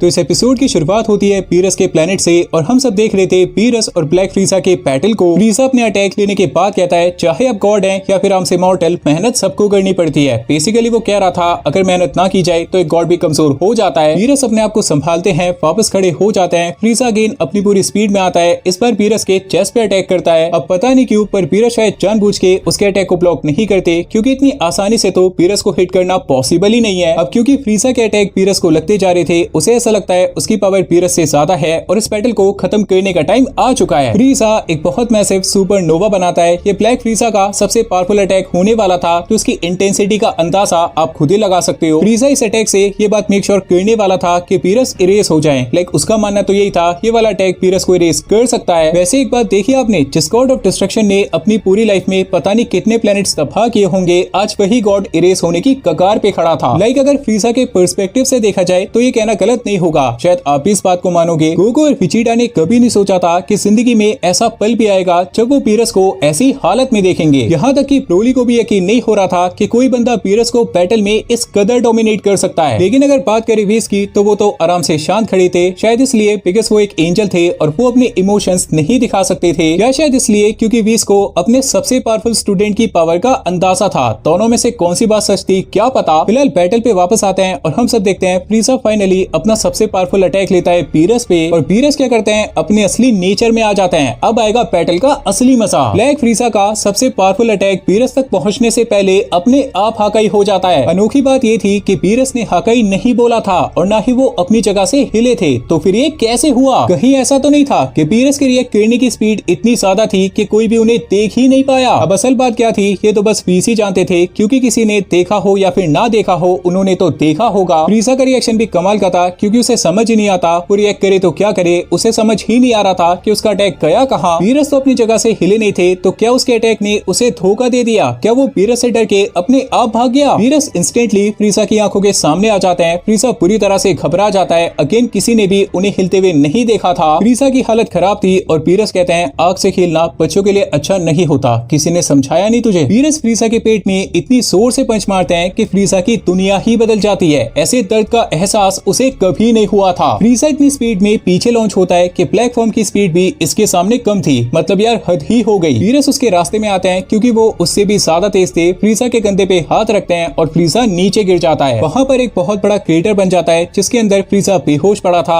आपको पता भी नहीं चला कि ये बैटल कब मजाक बन गया। गोकू, विजिटा और ब्रोली पागल से हो जाते हैं। वो सोच में पड़ जाते हैं कि उन तीनों ने अपनी आंखों के सामने ये क्या देखा था। मतलब यार ये हुआ क्या था? अभी कुछ सेकंड्स पहले फ्रीजा पीरस को हिट कर रहा था, अपने सपनों में जी रहा था, हंस रहा था, लेकिन एक पल में सब कुछ शांत हो गया, जैसे यहाँ पे कुछ हुआ ही नहीं था। मतलब ये तो गजब की बात थी। गोकू पीरस से कहता है यही पीरस की असली ताकत थी ना, पीरस इतने ही स्ट्रॉन्ग होंगे, इससे ज्यादा तो नहीं हो सकते। पीरस इस बात पे रिप्लाई करते हैं अगर कोई ऐसा वॉरियर होता जो इस बैटल को थोड़ा लंबा खींचता तो शायद पीरस अपनी पूरी ताकत दिखा भी देते। मतलब पीरस ने अपनी असली ताकत तो दिखाई थी, लेकिन ये उनकी पूरी ताकत नहीं थी, उनकी लिमिट अभी भी दूर थी। अभी पीरस भी इसको इशारा करते हैं कि इसको हील कर दे ताकि ये यहाँ से दफा हो जाए। गोकू, विजिटा और ब्रोली कुछ कहना चाहते थे पर तीनों समझ नहीं पाते कि कहीं क्या, इसलिए तीनों सोचते हैं कि अभी के लिए चुप रहते हैं, बाद में इस बारे में बात करेंगे। पीरस अपने डिस्ट्रॉयर का ऑर्डर मानते हुए फ्रीजा को हील कर देते हैं। फ्रीजा होश में आता है और पागलों की तरह हरकतें करने लगता है। उसे अभी ऐसा लगता है कि वो जीत रहा था, पर अचानक से कुछ तो हुआ था। अब हुआ क्या था? शायद वो ये बात भूल गया था। ऐसा कैसा पंच मारा था रे पीरस ने? इसकी तो हालत ही खराब हो गई। पेट में पंच खाने के बाद याददाश्त कैसे चली गई? गोकू फ्रीजा से कहता है कि तू चुपचाप यहाँ से चला जा, हम जैसे तैसे पीरस को मना लेंगे, उन्हें शांत कर लेंगे, पर पहले तू निकल। पर फ्रीजा गुस्से में रिप्लाई करता है कि अबे चुप कर बंदर, मैं यहाँ पे गॉड ऑफ डिस्ट्रक्शन बनने आया हूँ, बन के ही रहूंगा। ये अचानक से पीरस फ्रीजा के सामने आते हैं और कहते हैं हाकाई चिंता मत करो, फ्रीजा मरा नहीं था, उसके साइड वाले जो पत्थर थे वो तबाह हुए थे। लेकिन एक बात अच्छी होती है, इस हाकाई की आवाज से उसकी यादें वापस आ जाती है। उसे याद आ जाता है कि अभी अभी उसके साथ क्या हुआ था। और गनीमत है कि वो अभी तक जिंदा है, वरना बेचारे को फिर से अपनी फेवरेट जगह पे वापस जाना पड़ता। याद है ना आप सबको फ्रीजा की फेवरेट जगह? पीरस कहते हैं कि चला जाए यहाँ से, और आज के बाद अगर वापस आया तो कभी वापस नहीं आ पाएगा। फ्रीजा के मन में डर था, पर अभी वो एक अजीब सी बात कह देता है। वो कहता है, अब क्या करेंगे आप, आराम से जाके सो जाएंगे ना, और पता नहीं कितने सालों तक सोते रहेंगे। हकीकत जानते हैं आप, हकीकत ये है कि आप एक गॉड ऑफ डिस्ट्रक्शन बनने के लायक ही नहीं है, क्योंकि आपने अपनी कोई भी रेस्पॉन्सिबिलिटी नहीं निभाई है। कभी सोचा है आपने, टूर्नामेंट ऑफ पावर का ब्लेम आप इस बंदर पे डालते हैं, जबकि वो आपकी गलती थी, ना कि इसकी। 4 यूनिवर्सेस ने पार्टिसिपेट नहीं किया था, वहाँ के मॉर्टल्स आराम से जी रहे थे। किसकी वजह से? अपने गॉड ऑफ डिस्ट्रक्शन की वजह से। अगर आपने अपना काम किया होता तो हमारे यूनिवर्स पे इतना बड़ा खतरा कभी नहीं आता। उन 4 में से एक यूनिवर्स हमारा होता और हम मौत के मुंह में कभी ना जाते। इसीलिए मैं आपकी जगह लेना चाहता हूँ, क्योंकि मैं साबित कर सकता हूँ कि मैं आपसे बढ़िया काम कर सकता हूँ। मैं अपनी यूनिवर्स को उस मुकाम पे लेके जा सकता हूँ जहाँ पर है ना हमारा यूनिवर्स डिजर्व करता है। मैं अपनी यूनिवर्स को उन 4 से बेहतर बना सकता हूँ, लेकिन आप चाहकर भी ऐसा नहीं कर सकते, क्योंकि आप करना ही नहीं चाहते। वैसे यार, फ्रीजा को कितना भी हेट कर लो, क्या आपको नहीं लगता उसकी बातें एकदम स्पॉट ऑन थी, उसकी बातों में दम था। वीरस इस बात पे रिप्लाई करते हैं, मतलब तू एक गॉड बनना चाहता है क्योंकि तू इस यूनिवर्स का भला चाहता है, और ये बिल्कुल नहीं चाहता कि इस यूनिवर्स का हर एक मॉर्टल तेरे नाम से डरे। फ्रीजा इस बात पे रिप्लाई करता है, तो इसमें गलत क्या है? इस यूनिवर्स का हर एक मॉर्टल जो आपको जानता है वो भी तो आपसे डरता है। वीरस इस बात पे कहते हैं, देख तेरे सभी इंटेंशंस मैं अच्छी तरह से जानता हूँ, तू बस इस यूनिवर्स का नहीं बल्कि इस पूरे मल्टीवर्स का कंट्रोल चाहता है। लेकिन एक बात याद रखियो, भले ही तू एक गॉड ऑफ डिस्ट्रक्शन बन जाएगा, लेकिन उस लेवल पे कभी नहीं जा पाएगा जहाँ पे तू असल में जाना चाहता है। फिलहाल अभी तू यहाँ से निकल ले, तूने बहुत बोल लिया, मैंने बहुत सुन लिया, पर अब और नहीं। फ्रीजा गुस्से में था, लेकिन जानता था जान है तो जहान है भाई। वीरस एक सेकंड नहीं सोचेंगे उसे टाटा बाय बाय करने में, इससे अच्छा खुद ही चला जाता हूँ। सो फ्रीजा अपनी पूरी आर्मी के साथ यहाँ से चला जाता है। इसके बाद कहानी आती है अर्थ पे। बाकी सी फाइटर्स फील कर लेते हैं कि वीरस के प्लेनेट पे बैटल खत्म हो चुका है, और बात रही कि बैटल का रिजल्ट क्या आया होगा, तो इतना अंदाजा तो वो लगा ही सकते थे कि वीरस के प्लेनेट पे फ्रीजा की दाल नहीं गलने वाली थी। अभी पिकोलो कहते हैं कि बैटल तो खत्म हो गया, लेकिन फ्रीजा की ऐसी ताकत ने ये साबित कर दिया कि अभी हम सब बहुत पीछे हैं। हम सबको और भी ज्यादा मेहनत करनी होगी, क्योंकि अगर फ्रीजा ऐसा कर सकता है तो और भी कई लोग इस ताकत तक पहुंच सकते हैं। गोहान पिकोलो की बात पे कहता है, और हम सबको उन सबसे पहले इस ताकत के आगे निकलना होगा। सो अभी अर्थ के सी फाइटर्स का प्लान तो तय था, उन्हें फ्रीजा की पावर का अंदाजा था, और वो सब जितना जल्दी हो सके इस पावर के आगे जाना चाहते थे। इसके बाद कहानी आती है फ्रीजा पे, जो अपनी स्पेसशिप में था और पता नहीं उसकी स्पेसशिप कहाँ जा रही थी। लाइक फ्रीजा ने कोई ऑर्डर नहीं दिया था, वो तो किसी से बात भी नहीं कर रहा था। अब ये कहना काफी मुश्किल था कि फ्रीजा आगे क्या करने वाला था। क्या वो अपने आप को और भी ऊपर लेके जाएगा और दोबारा से वीरस को चैलेंज करेगा, या फिर उसके माइंड में कुछ और था? शायद वो कोई दूसरा तरीका अपनाएगा और अपने सपनों को पूरा करने की कोशिश करेगा, क्योंकि वो चुप तो नहीं बैठेगा। अब ये बात मैं आप सब पे छोड़ता हूँ, आप सब कमेंट करके बताओ फ्रीजा आगे क्या करेगा। क्या उसने कोई नया प्लान बना लिया होगा? अभी आपको क्या लगता है उसके माइंड में क्या चल रहा होगा? इसके बाद कहानी आती है वीरस के प्लेनेट पे। अपना बैटल कंप्लीट करने के बाद वीरस अभी सोने चले जाते हैं, और ये कहना काफी मुश्किल था कि अब से कितने सालों तक सोने वाले थे। और यार कहना पड़ेगा, इन पे तो फ्रीजा की बातों का कोई असर नहीं हुआ। एक तरह से उस बंदे ने जो बोला था वो तो सच भी हो गया था, ये तो सच में सोने चले गए थे। बात करें गोकू और विजिटा की, तो इन दोनों को तो टारगेट्स मिल चुके थे, तो ऐसे टारगेट्स जो इन दोनों को आगे जाने में बहुत मदद करेंगे। सबसे पहले इन दोनों को किसी भी तरह फ्रीजा के आगे निकलना था, और वो भी बहुत जल्दी, और बहुत जल्दी मतलब बहुत ही जल्दी। फिर चाहे कितनी भी ट्रेनिंग करनी पड़े, कैसी भी ट्रेनिंग करनी पड़े, अपने आप पे कितना भी प्रेशर डालना पड़े, पर जितना जल्दी हो सके उससे बस आगे निकलना था। और दूसरी और सबसे जरूरी बात, अब क्योंकि ये दोनों वीरस की असली ताकत देख चुके थे, तो डेफिनेटली उससे पहले तो नहीं रुकने वाले थे। इन दोनों को किसी भी तरह वीरस के लेवल पे जाना ही था। हालांकि इस लेवल पे पहुंचने में इन्हें कितना टाइम लगने वाला था ये कहना काफी मुश्किल था। और बात रही ब्रोली की, तो टेक्निकली इस बंदे के अंदर तो ऑलरेडी इतनी ताकत है कि ब्लैक फ्रीजा को टक्कर दे सकता है, इवन उससे आगे निकल सकता है। अगर ब्रोली ने अपनी लेजेंडरी पावर को मास्टर कर लिया, तो ये बंदा होपफुली ब्लैक फ्रीजा के आगे होगा, उससे आगे निकल जाएगा। और यार ये बात तो आप सब भी जानते हो कि ब्रोली के अंदर इतना पोटेंशियल है कि ये बंदा सबसे पहले वीरस के लेवल तक पहुंच सकता है। हालांकि वहाँ पे जाने के लिए इसे बहुत मेहनत करनी पड़ेगी। वैसे एक शॉर्टकट तरीका भी है जिससे ब्रोली वीरस के लेवल तक बहुत ही जल्दी पहुंच सकता है। अगर आप सब अंदाजा लगा सकते हो तो कमेंट करके बता देना। हिंट में दे देता हूँ आप सबको, जिससे अंदाजा लगाने में थोड़ी आसानी होगी। गोकू, विजिटा, गोहान, ट्रंक्स और गोटेन को ब्रोली की मदद करनी पड़ेगी। सो अभी ये देखने में बहुत मजा आएगा कि आगे कौन सा खतरा सभी सी फाइटर्स के सामने आने वाला था। और सबसे जरूरी बात, क्या सच में इस पूरे मल्टीवर्स में ऐसे मॉर्टल्स एग्जिस्ट करते होंगे जो सच में इनके लेवल पे होंगे? इस बारे में कुछ नहीं कहा जा सकता। सो कुछ इसी तरह सभी कैरेक्टर्स के बारे में डिस्कस करने के बाद ब्लैक फ्रीजा सागा भी कंप्लीट हो जाती है। So guys, dragon ball super 2 की हम 2 सागास कवर कर चुके हैं। सबसे पहले हमने कवर की थी परफेक्ट सेल मैक्स सागा, वो आपको बहुत पसंद आई थी। इस बार हमने कवर की ब्लैक फ्रीजा सागा, ये भी आपको पसंद आई होगी। इस आर्क को बनाने के पीछे एक बहुत ही सिंपल मोटिव था, ये बात तो सबको पता थी। जब भी ड्रैगन बॉल सुपर की असली मांगा वापस आएगी, हो सकता है उसमें सबसे पहली सागा हो ब्लैक फ्रीजा सागा। और टेक्निकली आनी भी ये चाहिए, बिकॉज हमें ब्लैक फ्रीसा की असली ताकत का कोई अंदाजा नहीं है। तो मैंने सोचा अगर मैं इस कहानी को बनाता हूँ तो हमें ब्लैक फॉर्म की ताकत का एक अंदाजा हो जाएगा। अब देखो ये बात तो हमें पता थी कि फ्रीसा की ब्लैक फॉर्म को कोई भी सी फाइटर नहीं हरा सकता। हो सकता है अगर पांचों एक साथ भी लड़े तो भी हार जाए। तो अभी डिसाइड करना था इसका ओपोनेंट कौन होगा जो इसे टक्कर दे पाएगा। और सबसे पहला नाम जो माइंड में आया वो आया बीरस। अब क्यों? क्योंकि इनको कभी दिखाया ही नहीं जाता, ये कोई काम नहीं करते, ना कभी फाइटिंग करते हैं। तो मैंने सोचा इनकी असली पावर को दिखा दिया जाए कि इनमें सच में कितना दम है। और यार बीरस की ऐसी ताकत देखने के बाद आप सब अंदाजा लगा लेना कि बाकी गॉड ऑफ डिस्ट्रक्शन भी कितना स्ट्रॉन्ग होंगे। उनको वीक मत समझना क्योंकि सभी गॉड ऑफ डिस्ट्रक्शन की पावर आसपास ही आती है। और ये बात मैं इसलिए बता रहा हूँ बिकॉज मैंने काफी कमेंट देखे थे, काफी लोगों को ये लगता है बीरस तो स्ट्रॉन्ग है लेकिन बाकी गॉड ऑफ डिस्ट्रक्शन को हमारे सी फाइटर्स आराम से हरा सकते हैं, जिसका मतलब ब्लैक फ्रीसा भी उन्हें हरा सकता है। लेकिन आपको याद है ना टोयोटारो सर ने अभी क्या स्टेटमेंट दिया था, ब्लैक फ्रीसा की पावर गॉड ऑफ डिस्ट्रक्शन को राइवल कर सकती है। उन्होंने ये नहीं कहा था कि हरा सकती है, उन्होंने कहा था कि राइवल कर सकती है। तो इसीलिए मुझे ब्लैक फ्रीसा की पावर को सभी गॉड ऑफ डिस्ट्रक्शन के नीचे दिखाना था। बीरस ने इतनी आसानी से उसे इसलिए हरा दिया क्योंकि बीरस सभी गॉड्स में सबसे ऊपर है। अभी बात करते हैं अपने पांचों सी फाइटर की, टोयोटारो सर के सबसे अच्छे कवर की। तो इन पांचों को मैंने ट्रेनिंग करता दिखाया, ये दिखाया कि ये पांचों अभी भी और ज्यादा स्ट्रॉन्ग हो सकते हैं। लेकिन पांचों की करेंटली जो स्ट्रॉन्गेस्ट फॉर्म्स हैं ये उन्हीं को और भी आगे लेके जा सकते हैं। इन्हें न्यू फॉर्म्स अचीव करने की कोई जरूरत नहीं है, जो फॉर्म अचीव की है उसी को और भी आगे लेके जा सकते हैं। और इन पांचों के अलावा मुझे दो और सी फाइटर्स को इंक्लूड करना था जिनके अंदर बहुत पोटेंशियल है, पर उनके पोटेंशियल को क्रिएटर्स नहीं समझ रहे थे। तो हमें तो समझना ही पड़ता। ट्रंक्स और गोटेन सब जानते हैं कि इनका पोटेंशियल फेस किया जा रहा था, तो मैंने सोचा इनको एक ऐसी फॉर्म देनी पड़ेगी जिससे ये दोनों उन पांचों के आसपास आ जाएं, इनका लेवल मेंटेन हो जाए। तो इन दोनों को दे दिया मिस्टिक सुपर सैयन 4। अभी मिस्टिक सुपर सैयन 4 का पावर लेवल डिसाइड करे तो मेरे हिसाब से सुपर सैयन ब्लू इवोल्यूशन के आगे होना चाहिए। Mistake form super Saiyan blue के बराबर थी, तो mistake super Saiyan 4 blue evolution के आगे होनी चाहिए। अब मजे की बात पता है क्या है, मिस्टिक सुपर सैयन 4 गोटेंक्स की पावर सुपर सैयन ब्लू कुजीटा से ज्यादा होगी। टीवीएस प्रोली में कुजीटा ने जो पावर दिखाई थी उससे ज्यादा गोटेंक्स की पावर होगी। वीरस की असली ताकत का हम सबको अंदाजा हो चुका है। ब्लैक फ्रीसा भी उनके सामने कुछ नहीं था, पर क्या आपको पता है एक बंदा उन्हें हरा सकता है, एक नहीं बल्कि दो बंदे उन्हें हरा सकते हैं। ऑब्वियसली मैं बात कर रहा हूँ कुजीटा और विजिटो की। अगर गोकू और विजिटा अभी फ्यूज होते हैं और अल्ट्रा कुजीटा या फिर अल्ट्रा विजिटो अभी आ जाता है तो डेफिनेटली ये बंदा पीरस को हरा देगा। पर आपने ध्यान दिया होगा गोकू और विजिटा का ध्यान इस बात पे नहीं किया क्योंकि वो खुद से पीरस के आगे जाना चाहते हैं, खुद से अपने आप को इतना केपेबल बनाना चाहते हैं कि बिना फ्यूजन के उन्हें आराम से हरा सके। अभी बात आती है नई आर्क बनाने की, और यार मैं सच बोलूंगा मेरे दिमाग में अभी कोई आइडिया नहीं है। ड्रैगन बॉल सुपर 2 को मुझे कुछ दिन के लिए रोकना पड़ेगा, इतने में एक नई सीरीज डालने वाला हूँ और होप करूंगा आपको उसमें और भी ज्यादा मजा आएगा। इस नई वाली कहानी के पार्ट बहुत ही छोटे होने वाले हैं, इससे फायदा ये होगा हर दूसरे दिन मैं आपको एक वीडियो दे दूंगा, आपको 4 दिन का इंतजार नहीं करना पड़ेगा। फिलहाल बड़ी वीडियो आने वाली है, आपको याद है ना, लाइक भी करना है और शेयर भी। सो गाइस आज की वीडियो में बस इतना ही था, पसंद आया तो लाइक शेयर सब्सक्राइब कर सकते हो। Work hard, study well, eat and sleep plenty.